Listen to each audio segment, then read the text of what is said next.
ನಮಸ್ತೆ ಸ್ನೇಹಿತರೆ, ಇವತ್ತು ನಾವು ಪ್ರಥಮ BA ಸಮಾಜಶಾಸ್ತ್ರ ಭೂಮಿಕೆಯಲ್ಲಿ ಪರೀಕ್ಷೆಯ ಅಂತಿಮ ತಯಾರಿಯನ್ನು ಮಾಡಿಕೊಳ್ಳುವ ಕೆಲವೊಂದು ಮುಖ್ಯವಾದ ಪ್ರಶ್ನೆಗಳನ್ನು ಮೊದಲು ಓದ್ಕೊಳ್ಳಿ. ಈ ಪ್ರಶ್ನೆಗಳನ್ನು ಓದ್ಕೊಳ್ಬೇಕಾದ್ರೆ ಅದರ ಪಾಯಿಂಟ್ಸನ್ನು ಸರಿಯಾಗಿ ಕಲಿತುಕೊಳ್ಳಿ. ಆ ಪಾಯಿಂಟ್ಸನ್ನು ಸರಿಯಾಗಿ ಕಲಿತ ನಂತರ ಅದರ ಒಳಗೆ ಯಾವ ವಿಚಾರಗಳನ್ನು ಕೊಟ್ಟಿದ್ದಾರೆ, ಆ ಒಂದು ಪಾಯಿಂಟ್ಸ್ ಯಾವೆಲ್ಲ ವಿಷಯಗಳನ್ನು ಒಳಗೊಂಡಿದೆ ಎನ್ನುವಂಥದ್ದು ನಿಮಗೆ ಗೊತ್ತಾಗ್ತದೆ.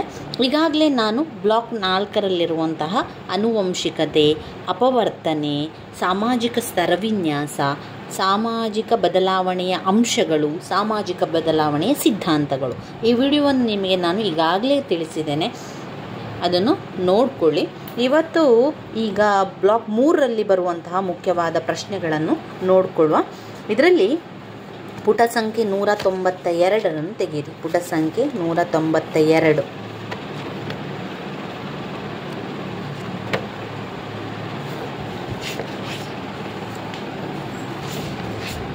ಕೆಲವು ಮುಖ್ಯವಾದ ಪ್ರಶ್ನೆಗಳನ್ನಷ್ಟೇ ನೋಡಿದರೆ ಸಾಕು, ಎಲ್ಲ ಕೂಡ ನೋಡಿಕೊಳ್ಬೇಕು ಅಂತ ಇಲ್ಲ. ಆದರೆ ನಿಮಗೆ ಅರ್ಥ ಗೊತ್ತಿರಲಿ, ಯಾವ್ಯಾವ ವಿಚಾರವನ್ನು ಒಳಗೊಂಡಿದೆ ಎನ್ನುವಂಥದ್ದು ನಿಮಗೆ ಸ್ವಲ್ಪ ಗೊತ್ತಿದ್ದರೆ ತುಂಬಾ ಒಳ್ಳೆಯದು.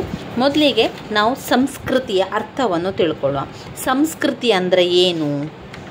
ಸಂಸ್ಕೃತಿ ಅಂತ ಹೇಳಿದರೆ ಅದು ಒಂದು ಜ್ಞಾನ, ನಂಬಿಕೆ, ಕಲೆ, ನೀತಿ, ಕಾನೂನು, ಇದನ್ನೆಲ್ಲವನ್ನು ಕೂಡ ನಾವು ಸಂಸ್ಕೃತಿ ಅಂತ ಹೇಳ್ತೇವೆ.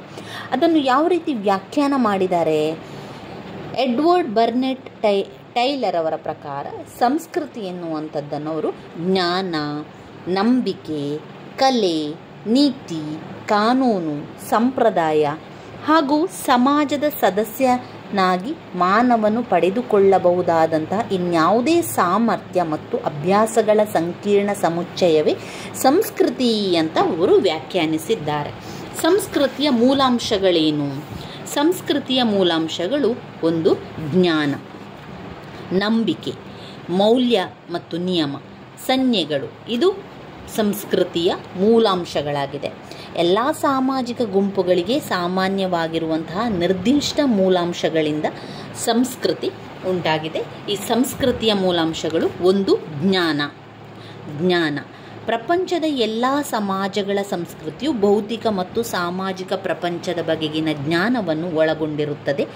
ಆದಿಮಾನವನ ರೀತಿಯಲ್ಲಿ ವಾಸಿಸುವಂತಹ ಅಂಡಮಾನ್ನ ಜನರು ಕೂಡ ಕೇವಲ ಜೀವನವನ್ನು ಕಾಪಾಡಿಕೊಳ್ಳಲು ಅಗಾಧವಾದ ಜ್ಞಾನವನ್ನು ಹೊಂದಿರಬೇಕಾಗಿತ್ತು. ಸಾಮಾನ್ಯವಾಗಿ ಜನರು ಹೊಂದಿರುವಂತಹ ಜ್ಞಾನವು ಸ್ವರೂಪದಲ್ಲಿ ಪ್ರಾಯೋಗಿಕವಾಗಿರ್ತದೆ.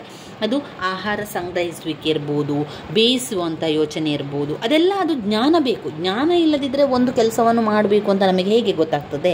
ಕರಿಯುವಿಕೆ ಅಥವಾ ಹುರಿಯುವಿಕೆ, ಯಾವುದೇ ಒಂದು ವಿಚಾರಕ್ಕೆ ಸಂಬಂಧಪಟ್ಟಂತೆ ನಾವು ಜ್ಞಾನವನ್ನು ಹೊಂದಿರಬೇಕು.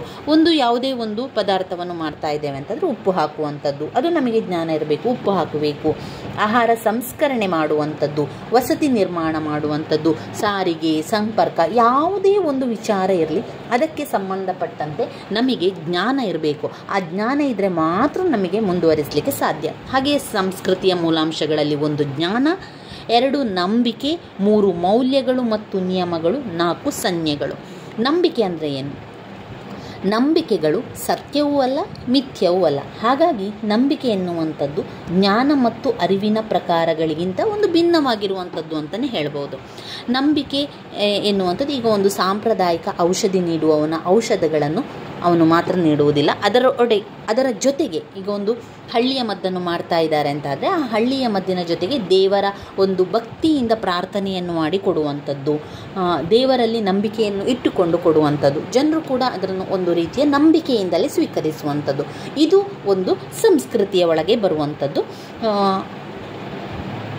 ಈಗ ಒಂದು ಭಾರತೀಯ ಸಮಾಜದ ಸಾಂಪ್ರದಾಯಿಕ ವ್ಯಕ್ತಿಗಳು ವೈದ್ಯನನ್ನು ನಾರಾಯಣ ಎಂದು ಪರಿಗಣಿಸಿ ಔಷಧ ಸೇವನೆಯ ಮೊದಲ ಪ್ರಾರ್ಥನೆಯನ್ನು ಸಲ್ಲಿಸುವಂಥದ್ದು, ಅದು ನಂಬಿಕೆ. ಆ ನಂಬಿಕೆಗಳನ್ನು ಸಾಬೀತುಪಡಿಸಲಾಗಲಿ ಅಲ್ಲಗಳೆಯದಾಗಲಿ ಆಗ ರೀತಿಯಲ್ಲಿ ನಿರೂಪಿಸಲಾಗ್ತದೆ. ಈ ರೀತಿಯಾಗಿ ನಂಬಿಕೆಗಳು ಕೂಡ ಸಂಸ್ಕೃತಿಯಲ್ಲಿ ಬರುವಂಥದ್ದು. ಇನ್ನು ಮೌಲ್ಯಗಳು ಮತ್ತು ನಿಯಮಗಳನ್ನು ನೋಡಿದರೆ, ವಿಚಾರಗಳು ಅಥವಾ ನಂಬಿಕೆಗಳು ಮೌಲ್ಯಗಳಾಗಿದೆ. ಅವುಗಳನ್ನು ಹೊಂದಿರುವವರು ಬಹುಮುಖ್ಯವೆಂದು ಅಭಿಪ್ರಾಯ ಪಡ್ತಾರೆ. ಈಗ ಎಷ್ಟೋ ಪ್ರಮುಖ ಅಂದರೆ ಅವನನ್ನು ಪ್ರೀತಿಯಿಂದ ಅಭಿಮಾನದಿಂದ ಕಾಯ್ದುಕೊಳ್ಳುವುದಷ್ಟೇ ಅಲ್ಲ, ಮುಂದಿನ ಪೀಳಿಗೆಗೆ ಅವುಗಳ ಮೌಲ್ಯಯುತವಾದವುಗಳೆಂದು ರವಾನಿಸಲಾಗ್ತದೆ. ಮೌಲ್ಯಗಳು ಧೋರಣೆಗಳಿಗಿಂತ ಹೆಚ್ಚು ಶಾಶ್ವತ ಸ್ವರೂಪದವು. ಧೋರಣೆಗಳು ಸಾಮಾನ್ಯವಾಗಿ ತಾತ್ಕಾಲಿಕ ಮತ್ತು ಸುಲಭವಾಗಿ ಬದಲಾವಣೆಯನ್ನು ಹೊಂದುವಂಥವು. ಸಾಮಾನ್ಯವಾಗಿ ಮೌಲ್ಯಗಳು ನೈತಿಕತೆಯ ಆಯಾಮವನ್ನು ಹೊಂದಿರುತ್ತದೆ, ಏಕೆಂದರೆ ಅವುಗಳಲ್ಲಿ ಸರಿ ತಪ್ಪುಗಳ ನಂಬಿಕೆ ಕೂಡ ಇರ್ತದೆ. ಕಾರ್ಯಾತ್ಮಕ ಸಮಾಜಶಾಸ್ತ್ರದಲ್ಲಿ ಮೌಲ್ಯಗಳನ್ನು ಸಾಮಾಜಿಕ ಸ್ಥಿರತೆ ತರುವಂತಹ ಅಂಶವೆಂದು ಪರಿಗಣಿಸುವುದರಿಂದ ಅದಕ್ಕೆ ಕೇಂದ್ರ ಸ್ಥಾನವನ್ನು ಕೂಡ ನೀಡಲಾಗಿದೆ. ಇನ್ನು ಸಂಜ್ಞೆಗಳನ್ನು ನಾವು ನೋಡಿದರೆ, ಸಂಜ್ಞೆಗಳು ಸಂಕೇತಗಳು ಮತ್ತು ಸನ್ನೆಗಳಿಂದ ಕೂಡಿರ್ತದೆ. ಸನ್ನೆಯು ವಸ್ತು, ಘಟನೆ ಅಥವಾ ಸ್ಥಿತಿಯ ಅಸ್ತಿತ್ವವನ್ನು ಭೂತ, ವರ್ತಮಾನ, ಭವಿಷ್ಯತ್ ಕಾಲಕ್ಕೆ ಸೂಚಿಸುವಂಥದ್ದು. ಒಂದು ಉದಾಹರಣೆಗೆ, ಮುಂಬರುವಂತಹ ಮಳೆಯ ಸೂಚಕ ಗುಡುಗುಗಳು. ಇಂತಹ ಒಂದು ಪ್ರಕೃತಿಯ ಸನ್ನೆಗಳು ನಾವು ಸಂಸ್ಕೃತಿಯಲ್ಲಿ ಅದರ ಒಂದು ಮೂಲಾಂಶವಾಗಿ ತಗೊಳ್ತೇವೆ. ಸನ್ನೆ ಬರುವಂಥದ್ದು, ಈಗ ಒಂದು ಮಳೆ ಬರ್ತಾ ಇದೆ ಅಂತಂದರೆ ಗುಡುಗು ಬರ್ತದೆ. ಈ ರೀತಿಯ ನಮಗೆ ಕೆಲವನ್ನು ಸನ್ನೆಗಳು ಪ್ರಕೃತಿಯೇ ಕೊಡುವಂಥದ್ದು. ಭವಿಷ್ಯತ್ ಕಾಲದಲ್ಲಿ ಸೂಚಿಸುವುದು ವರ್ತಮಾನ ಕಾಲ, ಭೂತಕಾಲ ಎಲ್ಲ ವಿಷಯಕ್ಕೆ ಸಂಬಂಧಪಟ್ಟಂತೆ ಸನ್ನೆಗಳನ್ನು ನಾವು ಪ್ರಕೃತಿಯಲ್ಲಿ ಕಾಣ್ತಾನೆ ಇರ್ತೇವೆ. ಕೃತಕ ಸನ್ನೆಗಳು ಕೂಡ ಇರ್ತದೆ. ಕೃತಕವಾಗಿ ಅಂದರೆ ಅದು ಮಾನವ ಕೊಡುವಂಥದ್ದು, ಸನ್ನೆ ಕೊಡುವಂಥದ್ದು, ಅಂದರೆ ಸಿಗ್ನಲ್ ಕೊಡ್ತೇವಲ್ಲ, ಅದೇ ರೀತಿಯನ್ನು ಹೇಳುವಂಥದ್ದು. ಈ ಸನ್ನೆಗಳು ಕೂಡ ನಮ್ಮ ಒಂದು ಸಂಸ್ಕೃತಿಯ ಮೂಲಾಂಶಗಳಲ್ಲಿ ಬರುವಂಥದ್ದು. ಟ್ರಾಫಿಕ್ ಸಿಗ್ನಲ್ಗಳು ಇದೆಲ್ಲ ಮಾನವ ನಿರ್ಮಿತ ಸಿಗ್ನಲ್ಗಳಾಗಿರುವಂಥದ್ದು. ಇದು ಮಾನವ ನಿರ್ಮಿತ ಸನ್ನೆಯಾಗಿರುವಂಥದ್ದು. ಪ್ರಕೃತಿದತ್ತವಾಗಿ ಆದರೆ ಈ ರೀತಿ ಮಳೆ ಬರುವಂಥದ್ದು, ಗುಡುಗು ಬರುವಂಥದ್ದು, ಗಾಳಿ ಬರುವಂಥದ್ದು, ಈ ರೀತಿಯಾಗೆಲ್ಲ ಸನ್ನೆಗಳನ್ನು ಕೊಡ್ತಾ ಇದ್ದರೆ ಅದು ಪ್ರಕೃತಿಯ ಸಹಜವಾದ ಸನ್ನೆಗಳು. ಇವಿಷ್ಟು ವಿಚಾರಗಳು ನೀವು ಸಂಸ್ಕೃತಿಯ ಮೂಲಾಂಶಗಳಲ್ಲಿ ತಗೊಳ್ಳಿ. ತುಂಬಾ ಚಿಂತೆ ಮಾಡಬೇಡಿ, ಪಾಯಿಂಟ್ಸ್ಗಳನ್ನಷ್ಟು ಕಲಿಯಿರಿ. ಕೆಲವೊಂದು ವಿಚಾರಗಳು ನಿಮಗೆ ವಿವರಿಸಲಿಕ್ಕೆ ಸಾಧ್ಯ ಆಗ್ತದೆ, ಯಾಕಂದರೆ ಇದೆಲ್ಲ ನಮ್ಮ ಸುತ್ತಮುತ್ತ ನಡೆಯುವಂಥ ವಿಚಾರಗಳು, ನಮಗೆ ನಮ್ಮ ಜೀವನದಲ್ಲೂ ಕೂಡ ಆಗುವಂಥ ಕೆಲವೊಂದು ಘಟನೆಗಳೆಲ್ಲ ಇರೋದ್ರಿಂದ ಅದನ್ನೆಲ್ಲ ವಿವರಿಸಲಿಕ್ಕೆ ಸಾಧ್ಯ ಆಗ್ತದೆ. ಮೊದಲಿಗೆ ನಾವು ಅದರ ಅರ್ಥವನ್ನು ತಿಳ್ಕೊಳ್ಳಿ. ಸಂಸ್ಕೃತಿ ಅಂತ ಹೇಳಿದರೆ ಜ್ಞಾನ, ನಂಬಿಕೆ, ಕಲೆ, ನೀತಿ ಅದೆಲ್ಲ ಕೂಡ ಬರ್ತದೆ.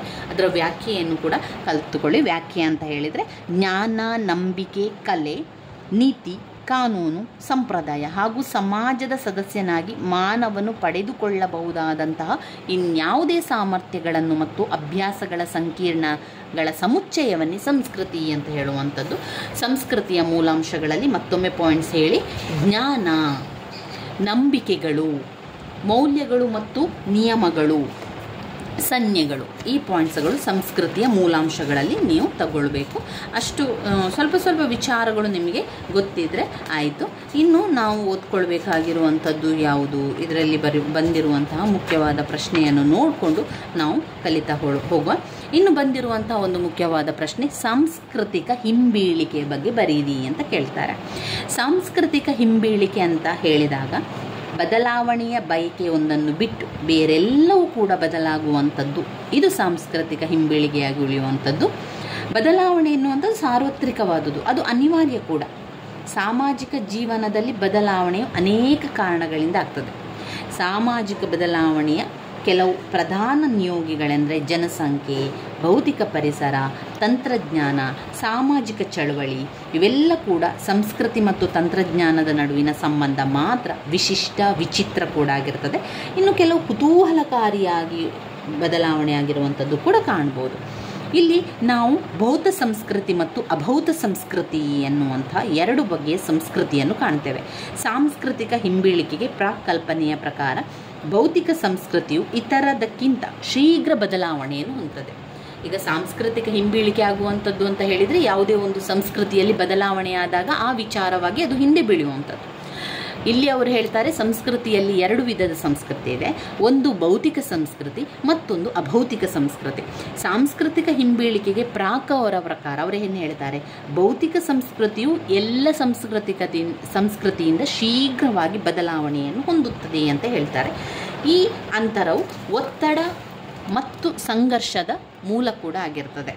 ಅವರ ಪ್ರಕಾರ ಭೌತಿಕ ಸಂಸ್ಕೃತಿ ಅಂದರೆ ಏನು, ಯಾವುದೆಲ್ಲ ಬರ್ತದೆ ಭೌತಿಕ ಸಂಸ್ಕೃತಿಯಲ್ಲಿ? ಭೌತಿಕ ಸಂಸ್ಕೃತಿ ಎನ್ನುವಂಥದ್ದು ವಸ್ತುಗಳು, ಫ್ಯಾಕ್ಟರಿಗಳು, ಮನೆಗಳು, ಅದು ಭೌತಿಕ ಸಂಸ್ಕೃತಿ. ಅಂದರೆ ಆವಿಷ್ಕಾರ ಮಾಡಿರುವಂಥದ್ದು, ತಂತ್ರಜ್ಞಾನದಿಂದ ಬದಲಾವಣೆ ಒಳಗೊಂಡು. ಇದರಲ್ಲಿ ಕೂಡ ಬದಲಾವಣೆಗಳಾಗ್ತದಲ್ವ. ಈಗ ವಸ್ತು ಇರ್ಬೋದು, ಫ್ಯಾಕ್ಟ್ರಿ, ಮನೆ ಎಲ್ಲ ಕೂಡ ನಾವು ಬದಲಾವಣೆಗಳನ್ನು ಮಾಡ್ತಾನೆ ಇರ್ತವೆ.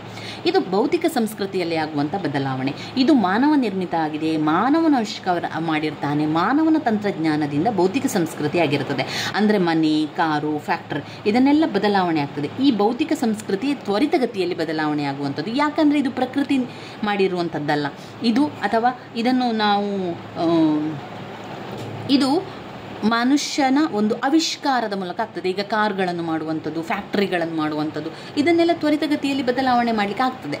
ಇನ್ನು ಅಭೌತ ಸಂಸ್ಕೃತಿ ಬರ್ತದಲ್ಲ, ಅದನ್ನು ನಮಗೆ ತಕ್ಷಣ ಬದಲಾವಣೆ ಮಾಡಲಿಕ್ಕೆ ಆಗ್ತದೆ, ಮಾಡಲಿಕ್ಕೆ ಆಗುವುದಿಲ್ಲ.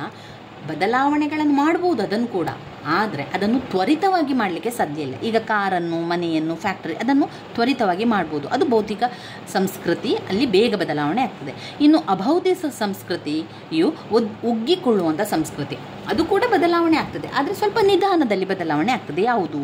ಅಭೌತಿಕ ಸಂಸ್ಕೃತಿ ಕುಟುಂಬ, ದೇವಸ್ಥಾನಗಳು, ಶಾಲೆಗಳು, ಸಾಮಾಜಿಕ ಸಂಸ್ಥೆಗಳು, ಕಾನೂನುಗಳು, ಧರ್ಮಗಳು, ಸಂಪ್ರದಾಯಗಳು, ಜನಪದಗಳು, ಇದೆಲ್ಲ ಕೂಡ ಅಭೌತ ಸಂಸ್ಕೃತಿಯಲ್ಲಿ ಬರ್ತದೆ.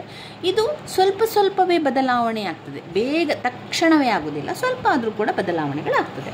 ಇದನ್ನು ನಾವು ಅದರಲ್ಲಿ ಹೇಳುವಂಥದ್ದು. ಮೊದಲನೇ ಪಾಯಿಂಟ್ಸಲ್ಲಿ ಸಾಂಸ್ಕೃತಿಕ ಹಿಂಬೀಳಿಕೆಯಲ್ಲಿ ನಾವು ಬರೀಬೇಕಾಗಿರುವಂಥದ್ದು, ಸಾಂಸ್ಕೃತಿಕ ಹಿಂಬೀಳಿಕೆಯು ಸಾಮಾಜಿಕ ಬದಲಾವಣೆಯಾಗಿದೆ. ಒಂದನೇ ಪಾಯಿಂಟ್ಸಲ್ಲಿ ತಗೊಳ್ಳಿ, ಅದು ಸಾಮಾಜಿಕ ಬದಲಾವಣೆಯಾಗಿದೆ. ಅದರಲ್ಲಿ ಭೌತ ಸಂಸ್ಕೃತಿ ಅಂತ ಮತ್ತು ಅಭೌತ ಸಂಸ್ಕೃತಿ ಎನ್ನುವಂಥ ಸಬ್ ಪಾಯಿಂಟ್ಸನ್ನು ಹಾಕಿ ಅದನ್ನು ವಿವರಿಸಿ. ಇನ್ನು ಎರಡನೇ ಪಾಯಿಂಟ್ಸಲ್ಲಿ ಸಾಂಸ್ಕೃತಿಕ ಹಿಂಬೀಳಿಕೆಗೆ ಮತ್ತೊಂದು ಕಾರಣ ಅಭ್ಯಾಸ ಮತ್ತು ಜಡತ್ವ. ಸಾಂಸ್ಕೃತಿಕ ಹಿಂಬೀಳಿಕೆ, ಸಾಮಾಜಿಕ ಬದಲಾವಣೆ ಎಂಬುದು ಮೊದಲನೇ ಪಾಯಿಂಟ್. ಎರಡನೇ ಪಾಯಿಂಟಲ್ಲಿ ಸಾಂಸ್ಕೃತಿಕ ಹಿಂಬೀಳಿಕೆಗೆ ಅಭ್ಯಾಸ ಮತ್ತು ಜಡತ್ವ ಕಾರಣ. ಮತ್ತೊಂದು ಕಾರಣ ಅಭ್ಯಾಸ ಮತ್ತು ಜಡತ್ವವೇ. ಹೊಸದಾದ ಮತ್ತು ಹೆಚ್ಚು ಪರಿಣಾಮಕಾರಿಯಾದ ವರ್ತನೆಗಳಿಗೆ ಜನರು ಸುಲಭವಾಗಿ ಹೊಂದಿಕೊಳ್ಳಲು ಸಾಧ್ಯವಿಲ್ಲ. ಕೆಲವೊಂದು ಅಭ್ಯಾಸಗಳಾಗಿರ್ತದೆ, ಆ ಅಭ್ಯಾಸಗಳನ್ನು ತಕ್ಷಣವೇ ಬದಲಾವಣೆ ಮಾಡಬೇಕು ಅಂತ ಹೇಳಿದರೆ ಮಾಡಲಿಕ್ಕೆ ಆಗೋದಿಲ್ಲ. ಇನ್ನು ಕೆಲವು ಜಡತ್ವವಾಗಿರ್ತದೆ, ಈ ಜಡತ್ವವಾಗಿರುವಂಥ ವಿಚಾರಗಳನ್ನು ಕೂಡ ಹಾಗೆ ಕೆಲವೊಂದು ಬದಲಾವಣೆಗಳಾಗ್ತದೆ, ಇನ್ನು ಕೆಲವು ತ್ವರಿತವಾಗಿ ಆಗ್ತದೆ, ಇನ್ನು ಕೆಲವು ನಿಧಾನಗತಿಯಲ್ಲಿ ಆಗುವಂಥದ್ದು. ಈ ಆಧುನಿಕ ಸಮಾಜಗಳು ವಿವಿಧ ಬಗೆಯ ಗುಂಪುಗಳಿಂದ ಕೂಡಿದ್ದು ಅವರ ಹಿತಾಸಕ್ತಿಗಳು ವಿಭಿನ್ನವಾಗಿರ್ತದೆ. ಅದರಿಂದ ಈ ಬದಲಾವಣೆಗಳನ್ನು ನೋಡಿದರೆ ಸಾಂಸ್ಕೃತಿಕ ಹಿಂಬೀಳಿಕೆಗಳಲ್ಲಿ ನಾವು ಮುಖ್ಯವಾಗಿ 2 ಪಾಯಿಂಟ್ಸ್ಗಳನ್ನು ಹೇಳ್ಬೋದು. ಸಾಂಸ್ಕೃತಿಕ ಹಿಂಬೀಳಿಕೆಯು ಸಾಮಾಜಿಕ ಬದಲಾವಣೆ, ಸಾಂಸ್ಕೃತಿಕ ಹಿಂಬೀಳಿಕೆಯು ಸಾಮಾಜಿಕ ಬದಲಾವಣೆ. ಎರಡನೇದು ಸಾಂಸ್ಕೃತಿಕ ಹಿಂಬೀಳಿಕೆಗೆ ಮತ್ತೊಂದು ಕಾರಣ ಅಭ್ಯಾಸ ಮತ್ತು ಜಡತ್ವ. ಅಭ್ಯಾಸ ಮತ್ತು ಜಡತ್ವ. ಸಾಮಾಜಿಕ ಬದಲಾವಣೆಗಳಲ್ಲಿ 2 ರೀತಿಯ ಸಂಸ್ಕೃತಿಯನ್ನು ಕಾಣಬಹುದು. ಒಂದು ಭೌತ ಸಂಸ್ಕೃತಿ, ಮತ್ತೊಂದು ಅಭೌತ ಸಂಸ್ಕೃತಿ ಎನ್ನುವಂಥದ್ದು. ಭೌತ ಸಂಸ್ಕೃತಿ ಮತ್ತು ಅಭೌತ ಸಂಸ್ಕೃತಿ. ಭೌತ ಸಂಸ್ಕೃತಿಯಲ್ಲಿ ಮನೆ, ಕಾರು, ಫ್ಯಾಕ್ಟರಿಗಳು, ವಸ್ತುಗಳು ಬರ್ತದೆ. ಅಭೌತ ಸಂಸ್ಕೃತಿಯಲ್ಲಿ ಕುಟುಂಬ, ಶಾಲೆ, ದೇವಸ್ಥಾನ, ಧರ್ಮ, ಸಂಪ್ರದಾಯ, ಜನಪದ ಅವುಗಳ ವಿಷಯಗಳು ಬರ್ತದೆ. ಎರಡನೇ ಪಾಯಿಂಟ್ ಸಾಂಸ್ಕೃತಿಕ ಹಿಂಬೀಳಿಕೆಗೆ ಮತ್ತೊಂದು ಕಾರಣ ಅಭ್ಯಾಸ ಮತ್ತು ಜಡತ್ವ. ಅವುಗಳನ್ನು ಅಭ್ಯಾಸ ಎನ್ನುವಂಥದ್ದು ನಾವು ಪದೇ ಅಭ್ಯಾಸ ಮಾಡಿರ್ತೇವೆ, ಅದು ಕೆಲವೊಂದು ಜಡತ್ವವಾಗಿರುತ್ತದೆ, ಅದರಷ್ಟಕ್ಕೆ ಅದು ಇರುವಂಥದ್ದು. ಅಂಥ ಸಂದರ್ಭದಲ್ಲಿ ಬದಲಾವಣೆಗಳಾಗುವಂಥದ್ದು. ಇವಿಷ್ಟು ವಿಚಾರಗಳನ್ನು ಸಾಂಸ್ಕೃತಿಕ ಹಿಂಬೀಳಿಕೆಯಲ್ಲಿ ತಗೊಳ್ಳಿ. ಇನ್ನು ಬರುವಂತಹ ಮುಖ್ಯವಾದಂತಹ ಒಂದು ಪ್ರಶ್ನೆ, ಸಂಸ್ಕೃತಿಯ ಗುಣಲಕ್ಷಣಗಳು. ಏನಿದೆ ಸಂಸ್ಕೃತಿಯ ಗುಣಲಕ್ಷಣಗಳಲ್ಲಿ? ಸಂಸ್ಕೃತಿಯು ಸನ್ನಿವೇಶವನ್ನು ವ್ಯಾಖ್ಯಾನಿಸುತ್ತದೆ. ಸಂಸ್ಕೃತಿಯು ಜ್ಞಾನಾರ್ಜನೆಯ ಭಂಡಾರವನ್ನು ಹೆಚ್ಚಿಸುತ್ತದೆ. ಇದರಲ್ಲಿ ನಾವು 2 ಪಾಯಿಂಟ್ಸನ್ನು ಮಾಡ್ಕೊಳ್ಬೋದು. ಯಾಕಂದರೆ ತುಂಬಾ ಲಾಂಗ್ ಆಗಿರುವಂಥದ್ದು ಓದ್ಕೊಳ್ಳಿಕ್ಕೆ ಕಷ್ಟ ಆಗ್ತದೆ, ಹಾಗೆ ನೆನಪಲ್ಲಿ ಇಡಲಿಕ್ಕೆ ಕಷ್ಟ ಆಗ್ತದೆ. ಅದಕ್ಕೆ ನಾವು ಅದನ್ನು ಸ್ವಲ್ಪ ಚಿಕ್ಕದಾಗಿ ಮಾಡಿಕೊಂಡು ತುಂಬ ಪಾಯಿಂಟ್ಸ್ಗಳನ್ನು ಮಾಡ್ಕೊಳ್ಬೇಕು. ಸಂಸ್ಕೃತಿಯ ಗುಣಲಕ್ಷಣಗಳಲ್ಲಿ ಸಂಸ್ಕೃತಿಯು ಸನ್ನಿವೇಶವನ್ನು ವ್ಯಾಖ್ಯಾನಿಸುತ್ತದೆ. ಏನು ಸನ್ನಿವೇಶ ಅಲ್ಲಿ ಬರ್ತದೆ ಅದನ್ನು ನಮಗೆ ತಿಳಿಸಿಕೊಡ್ತದೆ, ಅದನ್ನು ನಮಗೆ ಏನು ಅಂತ ನಮಗೆ ಹೇಳಿಕೊಡ್ತದೆ.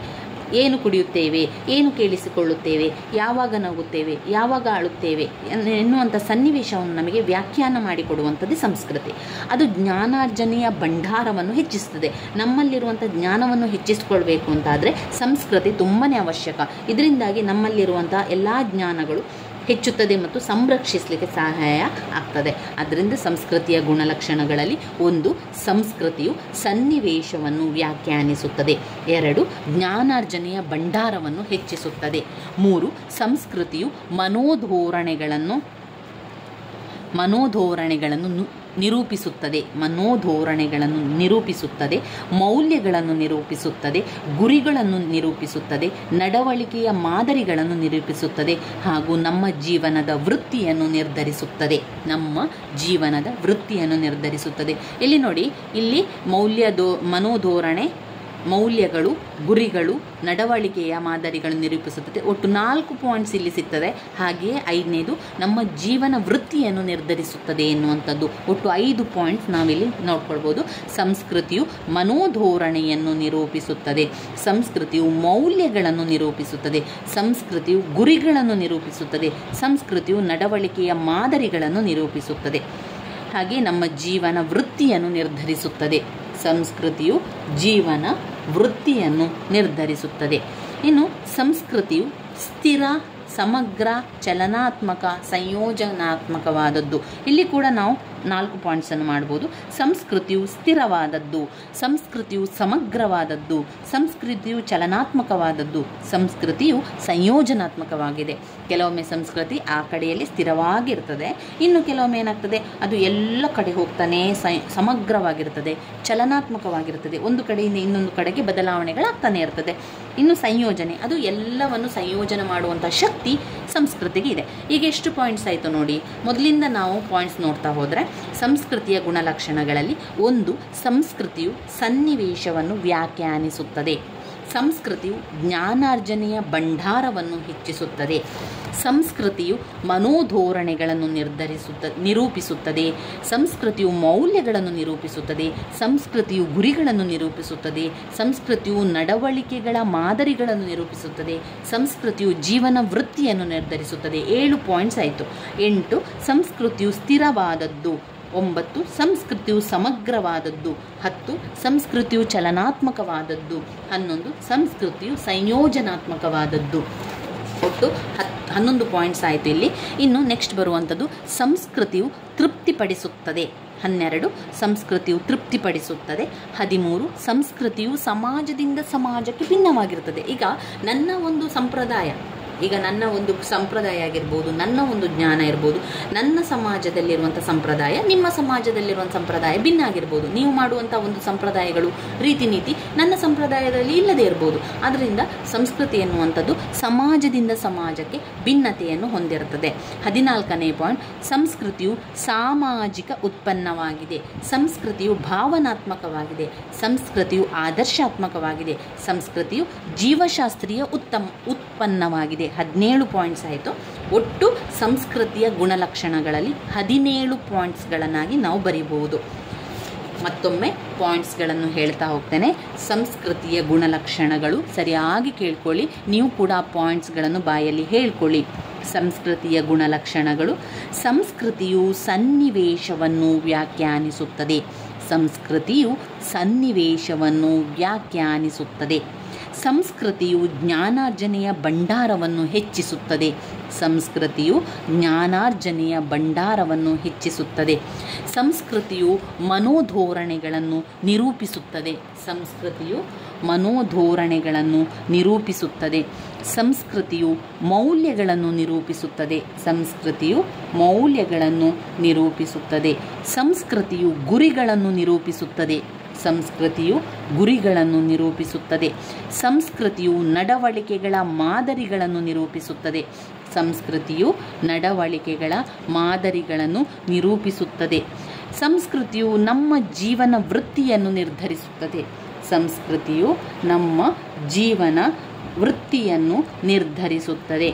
ಸಂಸ್ಕೃತಿಯು ಸ್ಥಿರವಾದದ್ದು, ಸಂಸ್ಕೃತಿಯು ಸ್ಥಿರವಾದದ್ದು, ಸಂಸ್ಕೃತಿಯು ಸಮಗ್ರವಾದದ್ದು, ಸಂಸ್ಕೃತಿಯು ಸಮಗ್ರವಾದದ್ದು, ಸಂಸ್ಕೃತಿಯು ಚಲನಾತ್ಮಕವಾದದ್ದು, ಸಂಸ್ಕೃತಿಯು ಎಲ್ಲ ಕಡೆ ಹೋಗುವಂಥದ್ದು, ಅದು ಚಲನಾತ್ಮಕವಾದದ್ದು, ಸಂಸ್ಕೃತಿಯು ಸಂಯೋಜನಕವಾದದ್ದು, ಸಂಸ್ಕೃತಿಯು ಸಂಯೋಜಕವಾದದ್ದು, ಸಂಸ್ಕೃತಿಯು ತೃಪ್ತಿಪಡಿಸುತ್ತದೆ, ಸಂಸ್ಕೃತಿ ಏನು ಮಾಡ್ತದೆ?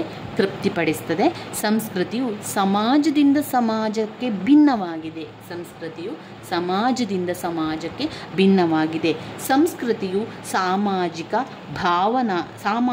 ಉತ್ಪನ್ನವಾಗಿದೆ, ಸಂಸ್ಕೃತಿಯು ಸಾಮಾಜಿಕ ಉತ್ಪನ್ನವಾಗಿದೆ, ಸಂಸ್ಕೃತಿಯು ಭಾವನಾತ್ಮಕ ಉತ್ಪನ್ನವಾಗಿದೆ, ಸಂಸ್ಕೃತಿಯು ಭಾವನಾತ್ಮಕ ಉತ್ಪನ್ನವಾಗಿದೆ. ಸಂಸ್ಕೃತಿಯು ಆದರ್ಶಾತ್ಮಕ ಉತ್ಪನ್ನವಾಗಿದೆ. ಸಂಸ್ಕೃತಿಯು ಆದರ್ಶಾತ್ಮಕ ಉತ್ಪನ್ನವಾಗಿದೆ. ಸಂಸ್ಕೃತಿಯು ಜೀವಶಾಸ್ತ್ರೀಯ ಉತ್ಪನ್ನವಾಗಿದೆ. ಸಂಸ್ಕೃತಿಯು ಜೀವಶಾಸ್ತ್ರೀಯ ಉತ್ಪನ್ನವಾಗಿದೆ. ಇವಿಷ್ಟು ಸಂಸ್ಕೃತಿಯ ಗುಣಲಕ್ಷಣಗಳಲ್ಲಿ ನೀವು ಬರಿತಾ ಹೋಗಬೇಕು. ಇನ್ನು ಬರುವಂತಹ ಮುಖ್ಯವಾದಂತಹ ಪಾಠಗಳನ್ನು ನಾವು ನೋಡ್ತಾ ಹೋಗುವ. ಇನ್ನು ಬರುವಂಥದ್ದು ಸಾಮಾಜೀಕರಣ. ವೆರಿ ವೆರಿ ಇಂಪಾರ್ಟೆಂಟ್ ಆಗಿರುವಂಥದ್ದು ಸಾಮಾಜೀಕರಣ. ಏನು ಸಾಮಾಜೀಕರಣ ಅಂದರೆ ಏನು? ಸಾಮಾಜೀಕರಣವೆಂದರೆ ಯಾವುದೇ ಒಂದು ವ್ಯಕ್ತಿಯನ್ನು ಸಾಮಾಜಿಕ ಮತ್ತು ಸಾಂಸ್ಕೃತಿಕ ಪ್ರಪಂಚದ ರೀತಿ ನೀತಿಗಳಿಗೆ ಪರಿಚಯಿಸುವಂತಹ ಒಂದು ಪ್ರಕ್ರಿಯೆ ಸಾಮಾಜೀಕರಣ. ಸಾಮಾಜೀಕರಣ ಅಂದ್ರೇನು? ಕಿಂಬಾಲ್ ಎಂಗ್ ಅವರ ಪ್ರಕಾರ ಸಾಮಾಜೀಕರಣವೆಂದರೆ ಯಾವುದೇ ಒಂದು ವ್ಯಕ್ತಿಯನ್ನು ಸಾಮಾಜಿಕ ಮತ್ತು ಸಾಂಸ್ಕೃತಿಕ ಯಾವುದೇ ಒಬ್ಬ ವ್ಯಕ್ತಿಯನ್ನು ಸಾಮಾಜಿಕ ಮತ್ತು ಸಾಂಸ್ಕೃತಿಕ ಪ್ರಪಂಚದ ರೀತಿ ನೀತಿಗಳಿಗೆ ಪರಿಚಯಿಸುವ ಒಂದು ಪ್ರಕ್ರಿಯೆಯಾಗಿದೆ. ಸಾಮಾಜೀಕರಣ ಅಂದರೆ ಏನು? ಯಾವುದೇ ಒಂದು ವ್ಯಕ್ತಿಯನ್ನು ಸಾಮಾಜಿಕ ಮತ್ತು ಸಾಂಸ್ಕೃತಿಕ ಪ್ರಪಂಚದ ರೀತಿ ನೀತಿಗಳಿಗೆ ಪರಿಚಯಿಸುವ ಒಂದು ಪ್ರಕ್ರಿಯೆಯಾಗಿದೆ. ಅಕ್ಬರ್ನವರ ಪ್ರಕಾರ ಸಾಮಾಜೀಕರಣವನ್ನು ಎಲ್ಲ ಜನರು ಒಂದು ಗುಂಪಿನ ನಿಯಮಗಳ ಬಗ್ಗೆ ಅರಿತು ಅದಕ್ಕೆ ಹೊಂದಿಕೊಳ್ಳಲು ಕಲಿಯುತ್ತಾರೆಯೋ ಅಂತಹ ಒಂದು ಪ್ರಕ್ರಿಯೆಯನ್ನು ನಾವೇನು ಹೇಳ್ತೇವೆ? ಸಾಮಾಜೀಕರಣ ಅಂತ ಹೇಳ್ತೇವೆ. ಅರ್ಥ ಆಯ್ತಲ್ಲ? ಸಾಮಾಜೀಕರಣ ಅಂದ್ರೇನು? ಎಲ್ಲ ಜನರು ಒಂದು ಗುಂಪಿನ ನಿಯಮಗಳ ಬಗ್ಗೆ. ಈಗ ನೀವೆಲ್ಲ ಕೂಡ ವಿದ್ಯಾರ್ಥಿಗಳೆಲ್ಲರೂ ಸೇರಿ, ನಾನು ನೀವು ಎಲ್ಲರೂ ಸೇರಿ ಒಂದು ಗುಂಪಿನ ನಿಯಮ ಅಂದರೆ ನಾವೀಗ KSOUನಲ್ಲಿ ವಿದ್ಯಾಭ್ಯಾಸವನ್ನು ಮಾಡ್ತಾ ಇದ್ದೇವೆ. ನಾವು ಅವರ ನಿಯಮವನ್ನು ಪಾಲಿಸುವಂಥದ್ದು. ಎಲ್ಲ ಜನರು ಒಂದು ಗುಂಪಿನ ನಿಯಮಗಳ ಬಗ್ಗೆ ಅರಿತು ನಾವೇನು ಮಾಡ್ತೇವೆ? ನಾವೆಲ್ಲರೂ ಸೇರಿ KSOU ಎನ್ನುವಂಥ ಒಂದು ಗುಂಪು ಅಂತ ಹೇಳ್ಕೊಳ್ಳುವ ಒಂದು ಗುಂಪಿನ ನಿಯಮ. ಆ ಒಂದು ನಿಯಮದ ಬಗ್ಗೆ ನಾವು ತಿಳ್ಕೊಳ್ತೇವೆ. ಅದಕ್ಕೆ ಹೊಂದಿಕೊಳ್ಳಲು ಕಲಿಯುತ್ತಾರೆ. ನಾವೇನು ಮಾಡ್ತೇವೆ? ಅದಕ್ಕೆ ಹೊಂದಿಕೊಳ್ಳಲು ಕಲಿಯುತ್ತೇವೆ. ಯಾಕಂದರೆ ಅವರ ಕೆಲವೊಂದು ನಿಯಮಗಳಿದೆ. ಅವರು ಹೇಳುವಂಥ ಕೆಲವೊಂದು ಫೀಸ್ಗಳನ್ನು ಕಟ್ಟುವಂಥದ್ದಿರ್ಬೋದು, ಅವರು ಹೇಳುವಂಥ ಅಸೈನ್ಮೆಂಟ್ಗಳನ್ನು ಬರೆಯುವಂಥದ್ದು. ಇದನ್ನು ನಾವೇನು ಮಾಡ್ತೇವೆ? ನಾವು ಆ ನಿಯಮದ ಬಗ್ಗೆ ನಾವು ತಿಳ್ಕೊಂಡು ನಾವು ಅದನ್ನೆಲ್ಲ ಮಾಡಲಿಕ್ಕೆ ಅದನ್ನು ಹೊಂದಿಕೊಳ್ಳಲು ಕಲಿಯುತ್ತೇವೆ. ಅಂತಹ ಒಂದು ಪ್ರಕ್ರಿಯೆ ಇದೆಯಲ್ಲ, ಅದುವೇ ಸಾಮಾಜೀಕರಣ. ಈಗ ಅರ್ಥ ಆಯ್ತಾ? ಸಾಮಾಜೀಕರಣ ಅಂದರೆ ಎಲ್ಲ ಜನರು ಒಂದು ಗುಂಪಿನ ನಿಯಮದ ಬಗ್ಗೆ ಅರಿತು ಅದಕ್ಕೆ ಹೊಂದಿಕೊಳ್ಳಲು ಕಲಿಯುತ್ತಾರೆಯೋ ಅಂತಹ ಒಂದು ಪ್ರಕ್ರಿಯೆ ಸಾಮಾಜೀಕರಣ. ಯಾಕಂದರೆ ನಮಗೆ ಅರ್ಥ ಸರಿಯಾಗಿ ಗೊತ್ತಿರಬೇಕು. ಅರ್ಥ ಸರಿಯಾಗಿ ಗೊತ್ತಾದ ನಂತರ ನಾವು ಎಲ್ಲದಕ್ಕೂ ಕೂಡ ಉತ್ತರವನ್ನು ಬರೀಲಿಕ್ಕೆ ಆಗ್ತದೆ. ಆದ್ದರಿಂದ ನಾವು ಸರಿಯಾಗಿ ಅರ್ಥವನ್ನು ತಿಳ್ಕೊಳ್ಬೇಕು. ಈಗ ಮೊದಲಿಗೆ ಸಾಮಾಜೀಕರಣದ ಉದ್ದೇಶಗಳೇನು? ಪ್ರಕ್ರಿಯೆ. ಸಾಮಾಜೀಕರಣದ ಉದ್ದೇಶ ಅಲ್ಲ, ಸಾಮಾಜೀಕರಣ ಪ್ರಕ್ರಿಯೆಯನ್ನು ಕೇಳಿದ್ದಾರೆ. ಸಾಮಾಜೀಕರಣದ ಪ್ರಕ್ರಿಯೆಯಲ್ಲಿ ಏನು ಬರ್ತದೆ? ಏನು ಸಾಮಾಜೀಕರಣದ ಪ್ರಕ್ರಿಯೆ? ಈಗ ನಾವು ಒಂದು ಗುಂಪಿನ ನಿಯಮವನ್ನು ಪಾಲಿಸ್ತಾ ಇದ್ದೇವೆ, ಅದಕ್ಕೆ ಹೊಂದಿಕೊಳ್ಳಿಕ್ಕೆ ನಾವು ಅಭ್ಯಾಸ ಮಾಡ್ತಾ ಇದ್ದೇವೆ ಅಂತ ಹೇಳ್ಕೊಳ್ಳುವ. ಆಗ ನಮಗೆ ಏನೆಲ್ಲ ಗೊತ್ತಿರಬೇಕು? ಅನುಕರಣೆ, ಸಲಹೆ, ಗುರುತಿಸುವಿಕೆ, ಭಾಷೆ, ಇದು ನಮಗೆ ಅದರಲ್ಲಿ ಗೊತ್ತಿರಬೇಕು. ಸಾಮಾಜೀಕರಣದ ಪ್ರಕ್ರಿಯೆ ಏನು ಅಂತ ಹೇಳಿದರೆ, ನಾವು ಸಾಮಾಜೀಕರಣದ ಬಗ್ಗೆ ತಿಳ್ಕೊಳ್ಳಿಕ್ಕೆ ನಾವು ಹೋಗ್ತಾ ಇದ್ದೇವೆ ಅಂತಾದರೆ ನಾವೇನು ಮಾಡಲಿಕ್ಕೆ ಅಭ್ಯಾಸ ಮಾಡಬೇಕು? ಅನುಕರಣೆಯನ್ನು ಮಾಡಬೇಕು. ನಾವು ಎಲ್ಲರೂ ಅಸೈನ್ಮೆಂಟನ್ನು ಬರೀತಾರೆ ಅಂತ ಹೇಳಿದರೆ ನಾವು ಕೂಡ ಬರೀಬೇಕಲ್ವಾ? ಇದು ಅನುಕರಣೆಯನ್ನು ಮಾಡುವಂಥದ್ದು. ಅವರು ಮಾಡಿದ ರೀತಿಯಲ್ಲಿ ನಾವು ಕೂಡ ಮಾಡುವಂಥದ್ದು. ಯಾಕಂದರೆ ಅದು ನಿಯಮ. ನಾವು ಆ ಒಂದು ಸಾಮಾಜೀಕರಣಕ್ಕೆ ನಾವು ಬದ್ಧರಾಗಿದ್ದೇವೆ ಅಂತ ಹೇಳಿದರೆ ನಾವು ಅದನ್ನು ಮಾಡಲೇಬೇಕು. ಆ ನಿಯಮವನ್ನು ನಾವು ಅರ್ಥ ಮಾಡ್ಕೊಂಡಿದ್ದೇವೆ ಅಂತಂದರೆ ಪ್ರತಿಯೊಬ್ಬರು ಮಾಡಲೇಬೇಕು. ಅದು ಅನುಕರಣೆಯನ್ನು ಮಾಡುವಂಥದ್ದು. ಸಾಮಾಜೀಕರಣದ ಒಂದು ಉಪಸಾಧನೆ ಎಂದರೆ ಅದು ಅನುಕರಣೆ. ಅದರಲ್ಲಿ ವ್ಯಕ್ತಿಗಳು ಒಬ್ಬರದ್ದೊಬ್ಬರು ವರ್ತನೆಯನ್ನು ಅನುಸರಿಸುತ್ತಾರೆ. ಆ ಗುಂಪಿನಲ್ಲಿ ಆ ಸಂಖ್ಯೆಯಲ್ಲಿ ಒಬ್ಬರು ಇದ್ದ ರೀತಿಯಲ್ಲಿ ಇನ್ನೊಬ್ಬರು ಇರಬೇಕಾಗುತ್ತದೆ. ಅಂದರೆ ಒಬ್ಬರು ಮಾಡಿದ ರೀತಿಯಲ್ಲಿ ಮತ್ತೊಬ್ಬರು ಮಾಡಲೇಬೇಕು. ಯಾಕಂದರೆ ಆ ನಿಯಮವನ್ನು ಪಾಲಿಸ್ತಾ ಇದ್ದೇವೆ ಅಂತಾದರೆ. ಒಬ್ಬೊಬ್ಬರ ವರ್ತನೆ ಒಂದೊಂದು ಥರ ಇದ್ದರೆ ಸಮಾಜದಲ್ಲಿ ಒಟ್ಟಾರೆಯಾಗಿ ಆ ಸಂಸ್ಥೆಯಲ್ಲಿ ಬಿಗಿ ಇರದು. ಈ ರೀತಿಯಾಗಿ ಅನುಕರಣೆಯನ್ನು ಮಾಡಬೇಕು. ಅನುಕರಣೆ ಎನ್ನುವಂಥದ್ದು ಒಂದು ಸಾಧನ, ಉಪಸಾಧನ. ಪ್ರಜ್ಞಾಪೂರ್ವಕವಾಗಿಯೂ ಕೂಡ ನಡೆಯಬಹುದು, ಅಪ್ರಜ್ಞಾಪೂರ್ವಕವಾಗಿಯೂ ಕೂಡ ಆಗಿರ್ಬೋದು. ಹಾಗೆಯೇ ಇದು ತಕ್ಷಣ ಆಗುವ ವರ್ತನೆಯ ಅನುಕರಣೆ ಕೂಡ ಇರ್ಬೋದು, ಅಥವಾ ನಿಧಾನದಲ್ಲಿ ಗತಿಯಲ್ಲಿ ಆಗ್ಬೋದು. ಮೂರನೇದಾಗಿ ಇದು ಬೇಕೆಂತಲೇ ಆಗುವ ವರ್ತನೆ ಇರಬಹುದು, ಅಥವಾ ಗೊತ್ತಿಲ್ಲದೆ ಕೂಡ ಆಗುವಂತಹ ವರ್ತನೆ ಅನುಕರಣೆಯಲ್ಲಿರ್ತದೆ. 2 ಸಲಹೆ. ಸಾಮಾಜೀಕರಣದ ಪ್ರಕ್ರಿಯೆಯಲ್ಲಿ 1 ಅನುಕರಣೆ, 2 ಸಲಹೆ. ಸಲಹೆಯನ್ನು ಕೊಡುವಂಥದ್ದು. ಒಂದು ಸಾಮಾಜೀಕರಣದ ಎರಡನೆಯ ಒಂದು ವಿಧಾನ ಅಂತ ಹೇಳಿದರೆ ಅದು ಸಲಹೆ ಕೊಡುವಂಥದ್ದು. ಸಲಹೆ ಕೊಡುವುದು ಒಂದು ಸಂಪರ್ಕ ಮಾಧ್ಯಮವಾಗಿರುತ್ತದೆ.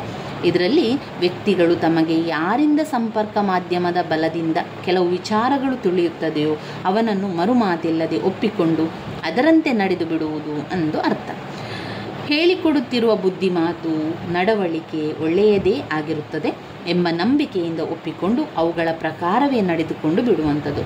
ಮಕ್ಕಳಾಗಲಿ ವಯಸ್ಕರಾಗಲಿ ತಾವು ಬದುಕುತ್ತಿರುವ ಸಾಮಾಜಿಕ ಗುಂಪುಗಳಲ್ಲಿ ಇತರರು ಯಾರು ಏನಾದರೂ ಹೇಳಿಕೊಟ್ಟಾಗ ಅದನ್ನು ಪ್ರಶ್ನಿಸದೆ ಅದರಲ್ಲಿ ಒಳ್ಳೆಯದ್ದೇನೋ ಇರುತ್ತದೆ, ಒಳ್ಳೆಯದು ಇದ್ದೇ ಇರ್ತದೆ ಎಂಬ ಒಂದು ಭರವಸೆಯಿಂದ ಅದನ್ನು ಪಾಲಿಸುವಂಥದ್ದು.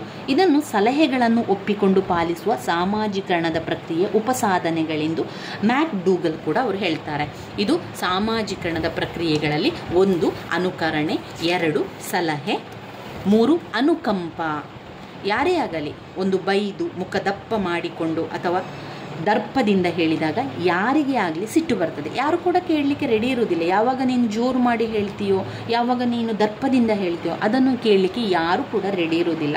ಹೇಳಿದ್ದನ್ನು ಕೇಳಬೇಕೆನ್ನುವ ಮನಸ್ಸು ಆಗಬಾರದು. ಆದರೆ ಅದೇ ವಿಷಯವನ್ನು ಯಾರಾದರೂ ಶಾಂತಿಯಿಂದ, ಸಮಾಧಾನದಿಂದ, ಪ್ರೀತಿಯಿಂದ, ಸಹಾನುಭೂತಿಯಿಂದ ಹೇಳಿದರೆ ಎಲ್ಲರೂ ಕೂಡ ಕೇಳಿಯೇ ಕೇಳ್ತಾರಲ್ವ. ಈ ರೀತಿಯ ಒಂದು ಅನುಕಂಪ ಬೇಕು. ಸಹಾನುಭೂತಿಯಿಂದ ಕೂಡಿದಂಥ ವರ್ತನೆಯು ಮಕ್ಕಳಲ್ಲೂ ಮತ್ತು ಹಿರಿಯರಲ್ಲೂ ಸಹ ಕಲಿಯುವಿಕೆಯನ್ನು ಪ್ರವರ್ತಿಸುತ್ತದೆ. ಸಹಾನುಭೂತಿಯಿಂದ ಕೂಡಿದ ವರ್ತನೆಯು ಮನೋಭಾವ ಎಲ್ಲರನ್ನೂ ಕೂಡ ಮಾತಿಗೆ ಒಪ್ಪುವಂತೆ ಮಾಡುತ್ತದೆ. ಯಾಕಂದರೆ ಈ ರೀತಿಯ ಒಂದು ಸಹಾನುಭೂತಿ ಒಂದು ರೀತಿಯ ನಿಕಟ ಸಂಬಂಧವನ್ನು ಹುಟ್ಟು ಹಾಕ್ತದೆ. ದೀರ್ಘ ಸಂಬಂಧಕ್ಕೆ ಅದು ನಾಂದಿಯಾಗುವಂಥದ್ದೇ ಅನುಕಂಪ, ಸಹಾನುಭೂತಿ. ಇದರಿಂದಾಗಿ ಒಬ್ಬರನ್ನೊಬ್ಬರು ಸಮಸ್ಯೆಗೆ ಸ್ಪಂದಿಸಲು ಕೂಡ ಸಾಧ್ಯ ಆಗ್ತದೆ ಎನ್ನುವಂಥದ್ದು ಅನುಕಂಪದಲ್ಲಿ ಬರುವಂಥದ್ದು. 4ನೇ ಪಾಯಿಂಟ್ ಸ್ಪರ್ಧೆ. ಸ್ಪರ್ಧೆಯು ಕೂಡ ಮತ್ತೊಂದು ಬಗೆಯ ಸಾಮಾಜೀಕರಣ ಪ್ರಕ್ರಿಯೆ. ಸಾಮಾಜೀಕರಣ ಪ್ರಕ್ರಿಯೆಗಳಲ್ಲಿ ನಾವು ಯಾವುದನ್ನೆಲ್ಲ ಪಾಯಿಂಟ್ಸ್ ಕಲ್ತೇವೋ 1 ಅನುಕರಣೆ, 2 ಸಲಹೆ, 3 ಅನುಕಂಪ, 4 ಸ್ಪರ್ಧೆ, 5 ಗುರುತಿಸುವಿಕೆ, 6 ಭಾಷೆ. 4ನೇದು ಸ್ಪರ್ಧೆಯಲ್ಲಿ ಯಾವ ವಿಚಾರ ಬರ್ತದೆ? ಸ್ಪರ್ಧೆಯು ಮತ್ತೊಂದು ಬಗೆಯ ಸಾಮಾಜೀಕರಣ ಪ್ರಕ್ರಿಯೆ ಅಂತ ಹೇಳ್ಬೋದು. ಇದರಲ್ಲಿ ಮಗುವನ್ನು ಸ್ಪರ್ಧೆಗೆ ಪ್ರಚೋದಿಸಿ ಹೇಳಿದ ಮಾತನ್ನು ಕೇಳುವಂತೆ, ಕಲಿಸಿದ್ದನ್ನು ಪಾಲಿಸುವಂತೆ ಇಲ್ಲಿ ಶಿಶುವನ್ನು ಮತ್ತು ಹಾಗೆ ಎಲ್ಲ ವಯೋಮಾನದವರನ್ನು ಆ ರೀತಿ ಮಾಡುವಂಥದ್ದು. ಏನಾದರೂ ಆಸೆ ಇಟ್ಟು ಬೇರೆಯವರೊಡನೆ ಸ್ಪರ್ಧೆಗೆ ಇಳಿಸದಂತೆ ಮಾಡಿ ಸಾಮಾಜೀಕೃತವನ್ನಾಗಿಸುವ ಪ್ರಯತ್ನ ನಡೆಯುತ್ತದೆ. ತಾನು ಹೇಳಿದಂತೆ ಕೇಳದಿದ್ದರೆ ತನಗೆ ಸಿಗುವ ಅನುಕೂಲ ಎಲ್ಲಿ ತಪ್ಪಿ ಹೋಗುತ್ತದೆಯೋ ಎಂಬ ಭಯದಿಂದ ಒಬ್ಬ ಮಗು ಏನು ಮಾಡ್ತಾನೆ, ಅಥವಾ ಒಬ್ಬ ಪ್ರಾಯದವನು, ಹಿರಿಯರು ಏನು ಹೇಳ್ತಾರೆ ಮಾತನ್ನು ಕೇಳ್ತಾರೆ, ಜವಾಬ್ದಾರಿಯನ್ನು ನಿಭಾಯಿಸ್ತಾರೆ. ಮಕ್ಕಳಲ್ಲಿ ಮುಖ್ಯವಾಗಿ ಈ ರೀತಿಯ ಸ್ಪರ್ಧೋ ಮನೋಭಾವ ಹೇಳಿದ್ದನ್ನು ಕಲಿಯುವಂತೆ ಪ್ರೋತ್ಸಾಹಿಸ್ತದೆ. ಆರೋಗ್ಯಕರವಾದ ಸ್ಪರ್ಧೆಯು ಆದ್ದರಿಂದ ಒಂದು ರೀತಿಯ ಸಾಮಾಜೀಕರಣವಾಗಿರ್ತದೆ. ಸ್ಪರ್ಧೆ ಎನ್ನುವಂಥದ್ದು ಸಾಮಾಜೀಕರಣದ ಪ್ರಕ್ರಿಯೆ. ಅನುಕರಣೆ, ಸಲಹೆ, ಅನುಕಂಪ, ಸ್ಪರ್ಧೆ, ಇನ್ನು ಗುರುತಿಸುವಿಕೆ. ಗುರುತಿಸುವಿಕೆ ಎಂದರೆ ಸಾಮಾಜೀಕರಣದ ಒಂದು ಪ್ರಕ್ರಿಯೆಯಾಗಿರುತ್ತದೆ. ಇಲ್ಲಿ ಮಗು ತಾನು ಕಲಿಯಲಿರುವ ವಸ್ತುಗಳನ್ನು ಗುರುತಿಸ್ತದೆ. ತಾನು ಚಿಕ್ಕದಿರಬೇಕಾದ್ರೆ ಇದು ಆ ವಸ್ತು, ಇದಕ್ಕೆ ಏನು ಹೇಳ್ತಾರೆ, ಇದರ ಹೆಸರೇನು, ಅದು ಯಾವ ರೀತಿಯ ಕೆಲಸ ಮಾಡ್ತದೆ, ಇದನ್ನೆಲ್ಲ ಅದು ಗುರುತಿಸ್ತಾ ಹೋಗ್ತದೆ. ಇದು ಸಾಮಾಜೀಕರಣ. ಮಕ್ಕಳು ಆಡಲು ಬಳಸುವಂಥ ಆಟಿಕೆಗಳು, ಆಟಕ್ಕೆ ಬಳಸುವಂಥ ವಸ್ತುಗಳು, ಪುಸ್ತಕಗಳು, ಚಿತ್ರಗಳು, ತನ್ನ ಕುಟುಂಬದ ಸದಸ್ಯರು ತನ್ನೊಡನೆ ಸಂಭಾಷಿಸುವಾಗ, ಆಟ ಆಡುವಾಗ ಉಂಟಾಗುವಂಥ ಪರಿಚಯ, ಪ್ರಕ್ರಿಯೆ ಅದೆಲ್ಲ ಕೂಡ ಗುರುತಿಸುವಿಕೆಯಲ್ಲಿ ಬರ್ತದೆ. ಇನ್ನು ಭಾಷೆ, ಕಡೆಯದಾಗಿ ಭಾಷೆ ಕೂಡ ಸಾಮಾಜೀಕರಣದ ಪ್ರಕ್ರಿಯೆ. ಸಂಭಾಷಣೆಗಳು ಸಾಮಾಜೀಕರಣದ ಬಲವಾದ ಬುನಾದಿ. ಈ ಪರಿಸ್ಥಿತಿಯಲ್ಲಿ ಬಹುಮುಖ್ಯವಾದ ಪಾತ್ರ ವಹಿಸುತ್ತದೆ. ಇದರ ಭದ್ರ ತಳಹದಿಯ ಮೇಲೆ ಸಾಮಾಜೀಕರಣ ಕೂಡ ನಡೆಯುತ್ತದೆ. ಭಾಷೆಯು ಎಲ್ಲ ಸಾಮಾಜಿಕ ಅಂತಕ್ರಿಯೆಯ ಸಾಧನ ಕೂಡ ಆಗಿದೆ. ಭಾಷೆಯ ಬಳಕೆಯಿಂದ ಸಂಪ್ರದಾಯಗಳನ್ನು, ಪದ್ಧತಿಗಳನ್ನು, ರೂಢಿ ಆಚಾರಗಳನ್ನು, ಆಯಾ ಸಂಸ್ಥೆಯ ಗುಂಪಿನ ನಿಯಮಗಳನ್ನು ಸಹ ಬಾಯಿ ಮಾತಿನಿಂದ ಮುಂದಿನ ತಲೆಮಾರಿಗೆ ಹಿರಿಯರು ವರ್ಗಾಯಿಸಲು ಸಹ ಸಾಧ್ಯವಾಗ್ತದೆ. ಇವಿಷ್ಟು ಸಾಮಾಜೀಕರಣದ ಪ್ರಕ್ರಿಯೆಯಲ್ಲಿ ಬರ್ತದೆ. ಮತ್ತೊಮ್ಮೆ ಪಾಯಿಂಟ್ಸನ್ನು ಹೇಳುವ: ಅನುಕರಣೆ, ಸಲಹೆ, ಅನುಕಂಪ, ಸ್ಪರ್ಧೆ, ಗುರುತಿಸುವಿಕೆ, ಭಾಷೆ. ಯಾವುದೆಲ್ಲ ಇದು ಸಾಮಾಜೀಕರಣದ ಪ್ರಕ್ರಿಯೆಗಳು. ಅನುಕರಣೆ, ಸಲಹೆ, ಅನುಕಂಪ, ಸ್ಪರ್ಧೆ, ಗುರುತಿಸುವಿಕೆ, ಇನ್ನು ಭಾಷೆ. ಇವಿಷ್ಟು ಸಾಮಾಜೀಕರಣದ ಪ್ರಕ್ರಿಯೆಯಲ್ಲಿ ನಾವು ಕಲಿಬೇಕಾಗಿರುವಂಥ ಪಾಯಿಂಟ್ಸ್ಗಳು ಸ್ನೇಹಿತರೆ. ನಾನು ಹೇಳಿದ ತಕ್ಷಣ ಅದನ್ನು ನೀವು ಕೂಡ ಬಾಯಲ್ಲಿ 2-3 ಬಾರಿ ಹೇಳಿದರೆ ಆ ಪಾಯಿಂಟ್ಸ್ಗಳು ನಿಮಗೂ ಕೂಡ ಬೇಗ ನೆನಪಲ್ಲಿ ಉಳಿತದೆ. ಇನ್ನು ಸಾಮಾಜೀಕರಣದ ಪ್ರಕಾರಗಳನ್ನು 10 ಅಂಕಕ್ಕೆ ಕೇಳಿದ್ದಾರೆ. ಸಾಮಾಜೀಕರಣದ ಪ್ರಕಾರಗಳೇನು, ಸಾಮಾಜೀಕರಣದ ವಿಧಗಳೇನು ಎನ್ನುವಂಥದ್ದು. ಸಾಮಾಜೀಕರಣದ ವಿಧಗಳಲ್ಲಿ ನಾವು ಬೇರೆ ಬೇರೆ ವಿಧಗಳನ್ನು ಕೂಡ ಅವರು ಕೊಟ್ಟಿದ್ದಾರೆ. ನಾವು ಅದನ್ನು ತಿಳಿತಾ ಹೋಗುವ. ಸಾಮಾಜೀಕರಣದ ವಿಧಗಳು ಯಾವುದೆಲ್ಲ ಇದೆ ಅಂತ ನೋಡುವ. ಸಾಮಾಜೀಕರಣವು ವಿವಿಧ ರೂಪಗಳನ್ನು ಪಡೆಯುತ್ತದೆ. ಸಮಾಜಶಾಸ್ತ್ರಜ್ಞರು ಅದನ್ನು ವಿಧವಾದ ರೂಪದಲ್ಲಿ ಸಂದರ್ಭದಲ್ಲಿ ಚಿತ್ರಿಸ್ತಾರೆ. ಈ ಎಲ್ಲ ಚಿತ್ರಗಳು ಸಾಮಾಜೀಕರಣದ ಚೌಕಟ್ಟಿನಲ್ಲಿ ಸಮಾಜದಲ್ಲಿ ಅದು ನಿರ್ವಹಿಸುವಂತಹ ಕಾರ್ಯಗಳ ಆಧಾರದ ಮೇಲೆ ನಿಂತಿರ್ತದೆ. ಉದಾಹರಣೆಗೆ ಟಾಲ್ಕಟ್ ಪರ್ಸನ್ ಅವರ ಕುಟುಂಬದ ಕಾರ್ಯಗಳನ್ನು ಪರಿಶೀಲಿಸುವಾಗ ಅದನ್ನು ಒಂದು ಪ್ರಮುಖ ಸಾಮಾಜಿಕ ಸಂಸ್ಥೆಯೊಂದು ಬಣ್ಣಿಸಿದ್ದಾರೆ. ಆದರೆ ತನಗಿಂತಲೂ ಮುಂಚೆ ಬರೆದಿದ್ದ ಸಮಾಜಶಾಸ್ತ್ರಜ್ಞರು ಅದನ್ನು ಬೇರೆ ಬೇರೆ ರೀತಿಯಲ್ಲಿ ಬೇರೆ ಬೇರೆ ವಿಧದ ಸಾಮಾಜೀಕರಣ ಇದೆ ಅಂತ ಹೇಳಿದ್ದಾರೆ. ಯಾವುದೆಲ್ಲ ಸಾಮಾಜೀಕರಣ ಇದೆ? ಮೊದಲನೆಯದು ಪ್ರಾಥಮಿಕ ಸಾಮಾಜೀಕರಣ, ಮಾಧ್ಯಮಿಕ ಸಾಮಾಜೀಕರಣ. ಅವರು ಮತ್ತು ಅಂತ ಕೊಟ್ಟಿರೋದನ್ನು ನಾವು 2 ಪಾಯಿಂಟ್ಸ್ ಆಗಿ ಬರ್ಕೊಳ್ಬೋದು. ಪ್ರಾಥಮಿಕ ಸಾಮಾಜೀಕರಣ, ಮಾಧ್ಯಮಿಕ ಸಾಮಾಜೀಕರಣ. ವ್ಯಕ್ತಿಯ ಜೀವನ ಚಕ್ರದ ಹಂತಗಳು, ವ್ಯಕ್ತಿಯ ಜೀವನ ಚಕ್ರದ ಹಂತಗಳು. ನಿರೀಕ್ಷಣ ಸಾಮಾಜೀಕರಣ, ನಿರೀಕ್ಷಣ ಸಾಮಾಜೀಕರಣ. ವ್ಯತಿರಿಕ್ತ ಅಥವಾ ಪ್ರತಿ ಸಾಮಾಜೀಕರಣ, ವ್ಯತಿರಿಕ್ತ ಅಥವಾ ಪ್ರತಿ ಸಾಮಾಜೀಕರಣ. ಮರು ಅಥವಾ ಪುನರ್ ಸಾಮಾಜೀಕರಣ, ಮರು ಅಥವಾ ಪುನರ್ ಸಾಮಾಜೀಕರಣ. ಕಾಠಿನ್ಯತೆ, ಕಾಠಿನ್ಯತೆ. ಒಟ್ಟು 6 ಪಾಯಿಂಟ್ಸ್ಗಳನ್ನು ನಾವು ಸಾಮಾಜೀಕರಣದ ವಿಧಗಳಲ್ಲಿ ನೋಡ್ಬೋದು. ಸಾಮಾಜೀಕರಣದ ವಿಧಗಳಲ್ಲಿ ನೋಡ್ಬೋದು. ಸಾಮಾಜೀಕರಣದ ವಿಧಗಳು ಮತ್ತೊಮ್ಮೆ ಪಾಯಿಂಟ್ಸ್ಗಳನ್ನು ಹೇಳ್ತಾ ಹೋಗುವ. ಪ್ರಾಥಮಿಕ ಸಾಮಾಜೀಕರಣ, ಮಾಧ್ಯಮಿಕ ಸಾಮಾಜೀಕರಣ. ವ್ಯಕ್ತಿಯ ಜೀವನದ ಚಕ್ರದ ಹಂತಗಳು, ವ್ಯಕ್ತಿಯ ಜೀವನದ ಚಕ್ರದ ಹಂತಗಳು. ನಿರೀಕ್ಷಣಾ ಸಾಮಾಜೀಕರಣ, ನಿರೀಕ್ಷಿಸುವಂತಹ ನಿರೀಕ್ಷಣ ಸಾಮಾಜೀಕರಣ. ವ್ಯತಿರಿಕ್ತ ಸಾಮಾಜೀಕರಣ, ಪ್ರತಿ ಸಾಮಾಜೀಕರಣ. ವ್ಯತಿರಿಕ್ತ ಅಥವಾ ಪ್ರತಿ ಸಾಮಾಜೀಕರಣ, ವ್ಯತಿರಿಕ್ತ ಅಥವಾ ಪ್ರತಿ ಸಾಮಾಜೀಕರಣ. ಮರು ಅಥವಾ ಪುನರ್ ಸಾಮಾಜೀಕರಣ, ಮರು ಅಥವಾ ಪುನರ್ ಸಾಮಾಜೀಕರಣ, ಮರು ಅಥವಾ ಪುನರ್ ಸಾಮಾಜೀಕರಣ. ಕಾಠಿನ್ಯತೆ, ಕಾಠಿನ್ಯತೆ. ಈ 6 ಪಾಯಿಂಟ್ಸ್ಗಳನ್ನು ನಾವು ಸ್ವಲ್ಪ ತಿಳಿತಾ ಹೋಗುವ. ಸಾಮಾಜೀಕರಣದ ವಿಧಗಳಲ್ಲಿ ಒಟ್ಟು 6 ವಿಧಗಳನ್ನು ಕಾಣ್ಬೋದು. ಮೊದಲನೇದಾಗಿ ಸಾಮಾಜಿಕ ಮತ್ತು ಮಾಧ್ಯಮಿಕ ಸಾಮಾಜೀಕರಣ. ಪ್ರಾಥಮಿಕ ಸಾಮಾಜೀಕರಣವು ಶಿಶುವಿನ ಜನನ ನಂತರ ಪ್ರಾರಂಭವಾಗುವಂಥದ್ದು.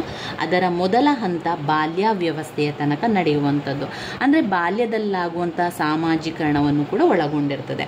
ಅದು ಮೂಲತಃ ಕುಟುಂಬದಲ್ಲಿ ಜರುಗುವಂಥದ್ದು. ಕುಟುಂಬದಲ್ಲಿ ಈಗ ಹುಟ್ಟಿದ ತಕ್ಷಣ ನಂತರ ಅವನ ಒಂದು ಸಾಮಾಜೀಕರಣ ಜರುಗುವಂಥದ್ದು. ಸ್ನೇಹಿತರ ಗುಂಪು, ಸಂಬಂಧಿಗಳು ಬರುವಂಥದ್ದು, ನೆರೆಹೊರೆಯವರು ಮುಂತಾದವರು ಕೂಡ ಈ ಒಂದು ಸಾಮಾಜೀಕರಣದಲ್ಲಿ ಭಾಗಿಯಾಗ್ತಾರೆ. ಪ್ರಾಥಮಿಕ ಸಾಮಾಜೀಕರಣ 2 ಮುಖ್ಯ ಪ್ರಕ್ರಿಯೆಗಳನ್ನು ಹೊಂದಿರುತ್ತದೆ. ಅದು ಸಮಾಜದ ಸಂಸ್ಕೃತಿಯನ್ನು ಅರ್ಥ ಮಾಡಿಕೊಂಡು ಪಾಲಿಸುವುದು, ತನ್ನ ವ್ಯಕ್ತಿತ್ವವನ್ನು ಸಹ ಬೆಳೆಸಿಕೊಳ್ಳುವಂಥದ್ದು. ಈ ಕ್ರಿಯೆಯಲ್ಲಿ ಸಾಮಾಜೀಕರಣವು ಬಹಳ ಮುಖ್ಯವಾದ ಪಾತ್ರವನ್ನು ನಿರ್ವಹಿಸ್ತದೆ. ಪ್ರಾಥಮಿಕ ಸಾಮಾಜೀಕರಣ ಒಂದು ಮಗು ಹುಟ್ಟಿದ ನಂತರ ಆಗುವಂಥ ಎಲ್ಲ ಸಾಮಾಜೀಕರಣ.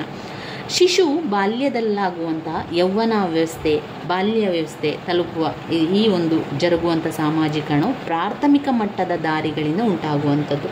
ಒಬ್ಬ ವ್ಯಕ್ತಿಯ ಬಾಲ್ಯ ನಂತರದ ದಿನಗಳಲ್ಲಿ ಉಂಟಾಗುವ ಸಾಮಾಜೀಕರಣ ಪ್ರಾಥಮಿಕ ಸಾಮಾಜೀಕರಣ, ಮಾಧ್ಯಮಿಕ ಸಾಮಾಜೀಕರಣವೆಂದು ಕರೆಯಲಾಗ್ತದೆ. ಈ 2ನೆಯ ಹಂತದಲ್ಲಿ ವ್ಯಕ್ತಿಯು ಸರಳತೆಯಿಂದ ಸಂಕೀರ್ಣತೆಯ ಕಡೆಗೆ ವಾಲುತ್ತಾನೆ.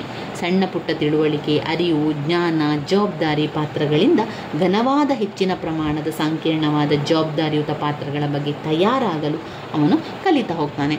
ಇನ್ನು ಮಾಧ್ಯಮಿಕ ಸಾಮಾಜೀಕರಣ ಉಂಟಾಗುವ ನಡೆಸಿಕೊಡುವ ಸಂಸ್ಥೆಗಳಲ್ಲಿ ಶಾಲೆ ಮುಖ್ಯವಾಗಿರುವಂಥದ್ದು. ಸಮಾಜಶಾಸ್ತ್ರಜ್ಞರು ಹೇಳಿರುವಂಥ ಪ್ರಕಾರ ಮಾಧ್ಯಮಿಕ ಸಾಮಾಜೀಕರಣ ಉಂಟಾಗುವ ನಡೆಸಿಕೊಂಡು ಹೋಗುವಂಥ ಶಾಲೆಗಳಲ್ಲಿ ಶಾಲೆ ಮುಖ್ಯವಾದದ್ದು. ಇನ್ನು ಕೆಲವು ಸಮಾಜಶಾಸ್ತ್ರಜ್ಞರು ಧಾರ್ಮಿಕ ಸಂಘಟನೆಗಳನ್ನು ಮತ್ತಿತರ ಉದ್ಯೋಗ ಸಂಪನ್ನ ಗುಂಪುಗಳನ್ನು ಈ ಒಂದು ಸಾಲಿಗೆ ಹೋಲಿಸ್ತಾರೆ. ಯಾಕಂದರೆ ಅವು ತಮ್ಮ ಸದಸ್ಯರನ್ನು ಬಹುವಾಗಿ ತಯಾರು ಮಾಡ್ತಾರೆ ಮತ್ತು ವರ್ತನೆಯನ್ನು ನಿರ್ದೇಶಿಸುತ್ತದೆ. ಈ ರೀತಿಯಾಗಿ ಪ್ರಾಥಮಿಕ ಮತ್ತು ಮಾಧ್ಯಮಿಕ ಸಾಮಾಜೀಕರಣ ಪ್ರಕ್ರಿಯೆಗಳಲ್ಲಿ ಔಪಚಾರಿಕ ಮತ್ತು ಅನೌಪಚಾರಿಕ ಸಾಮಾಜೀಕರಣಗಳೆಂದು ಕರೆಯುತ್ತಾರೆ.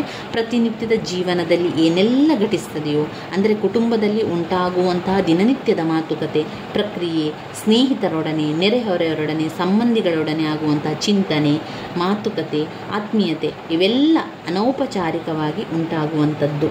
ಆದ್ದರಿಂದ ಇವು ಮಗುವನ್ನು ತನ್ನ ಜೀವನಕ್ಕೆ ಪರಿಚಯಿಸ್ತದೆ. ಈ ರೀತಿಯಾದ ಸಾಮಾಜೀಕರಣಕ್ಕೆ ವ್ಯಕ್ತಿಗೆ ಯಾವುದೇ ರೀತಿಯಾದ ತಯಾರಿಯಾಗಲಿ ಬೇಕಾಗುವುದಿಲ್ಲ. ಅದನ್ನು ವ್ಯಕ್ತಿಯು ತನ್ನದೇ ಅರಿವಿಲ್ಲದಂತೆ ಪ್ರಜ್ಞಾಪೂರ್ವಕವಲ್ಲದ ಯಾವುದೇ ರೀತಿಯಾದ ವಿಶಿಷ್ಟ ಪರಿಣತಿ ಬೇಕಾಗಿಲ್ಲ. ಓದು ಬರಹ ಮುಂತಾದ ಬಾರದಿದ್ದರೂ ಕೂಡ ಅದು ಒಂದು ನಡೆದುಕೊಂಡು ಹೋಗುವಂಥದ್ದು ಪ್ರಾಥಮಿಕ ಮತ್ತು ಮಾಧ್ಯಮಿಕ ಸಾಮಾಜೀಕರಣ.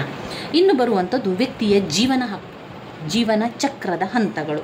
ವ್ಯಕ್ತಿಯ ಜೀವನ ಚಕ್ರದ ಹಂತಗಳಲ್ಲಿ ಶೈಶವ್ಯವಸ್ಥೆ, ಬಾಲ್ಯಾವ್ಯವಸ್ಥೆ, ಪ್ರೌಢಾವ್ಯವಸ್ಥೆ, ವೃದ್ಧಾಪ್ಯ, ಈ 4 ಹಂತಗಳಲ್ಲಿ ಸಾಮಾಜೀಕರಣ ನಡೀತಾನೆ ಇರ್ತದೆ.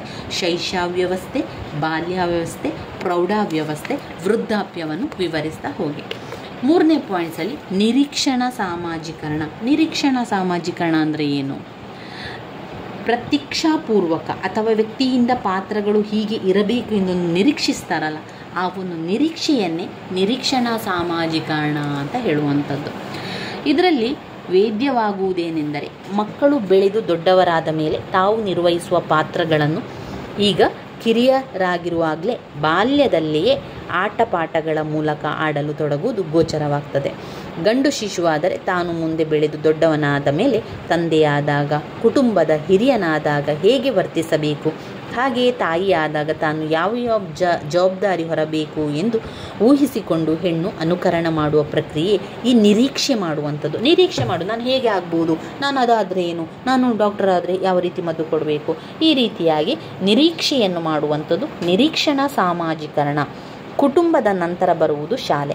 ಅಂದರೆ ಆಟ ಪಾಠಗಳೆಲ್ಲವೂ ಕುಟುಂಬದಲ್ಲಿ ನಡೆದ ನಂತರ ಶಾಲೆಯಲ್ಲಿ ಬರುವಂಥದ್ದು. ಶಾಲೆಯಲ್ಲಿ ಮುಂದೆ ಅದೇ ಶಿಶು ವಿವಿಧ ನಿಯಮಗಳ ಪರಿಚಯವನ್ನು ಪಡೆಯುತ್ತದೆ. ಹಾಗೆ ಪಡೆಯುವಾಗ ಉಪಾಧ್ಯಾಯರು ಕಲಿಸುವಂತಹ ಔಪಚಾರಿಕ ಪಾಠ ಪ್ರವಚನಗಳ ಮೂಲಕ ಶಿಶು ಮುಂದೆ ತಾನು ಬೆಳೆದಂತೆ ಎದುರಿಸುವ ಸವಾಲುಗಳು ಉದ್ದಕ್ಕೂ ಎಂದು ಅರಿಯುವುದು. ಆರ್ಥಿಕವಾಗಿ ಸಂಪಾದನೆ, ದ್ರವ್ಯದ ಸಂಗ್ರಹಣೆ, ಖರ್ಚು ವೆಚ್ಚ, ಪ್ರಜೆಯಾಗಿ ನಿರ್ವಹಿಸಬೇಕಾದ ಕರ್ತವ್ಯಗಳು ಮುಂತಾದವನ್ನು ಅರಿಯುವ ಕಾಲವಿದೆ. ತನ್ನ ಕರ್ತವ್ಯಗಳು ಕುಟುಂಬದ ಕಡೆಗೆ ಹೇಗಿರಬೇಕು, ತಂದೆ ತಾಯಿಯರ, ಅತ್ತೆ ಮಾವಂದಿರ ಪೋಷಣೆ, ಹೊಣೆ, ಕರ್ತವ್ಯ ಪಾಲನೆ ಮುಂತಾದವನ್ನು ಅರಿತು ನಡೆಯುವ ಬಗ್ಗೆ ಇಲ್ಲಿ ಅರ್ಥವಾಗುವಂಥದ್ದು. ಹಾಗೆಯೇ ದೇಶಪ್ರೇಮ, ಮಾನವೀಯತೆ, ಸಮಾನತೆ ಮುಂತಾದ ದೃಷ್ಟಿಕೋನಗಳು ಕೂಡ ಸಹ ಬೆಳೀತದೆ. ಆಯಾ ಸಮಾಜ ದೇಶಕ್ಕೆ ತಕ್ಕ ಹಾಗೆ ಈ ಕರ್ತವ್ಯಗಳ ಹೊಣೆಯನ್ನು ಶಾಲೆಯು ವ್ಯಕ್ತಿಗೆ ತಿಳಿಸ್ತದೆ. ಇದು ನಿರೀಕ್ಷಣಾ ಸಾಮಾಜೀಕರಣದಲ್ಲಿ ನೀವು ಬರಿಬೇಕಾಗಿರುವಂಥದ್ದು.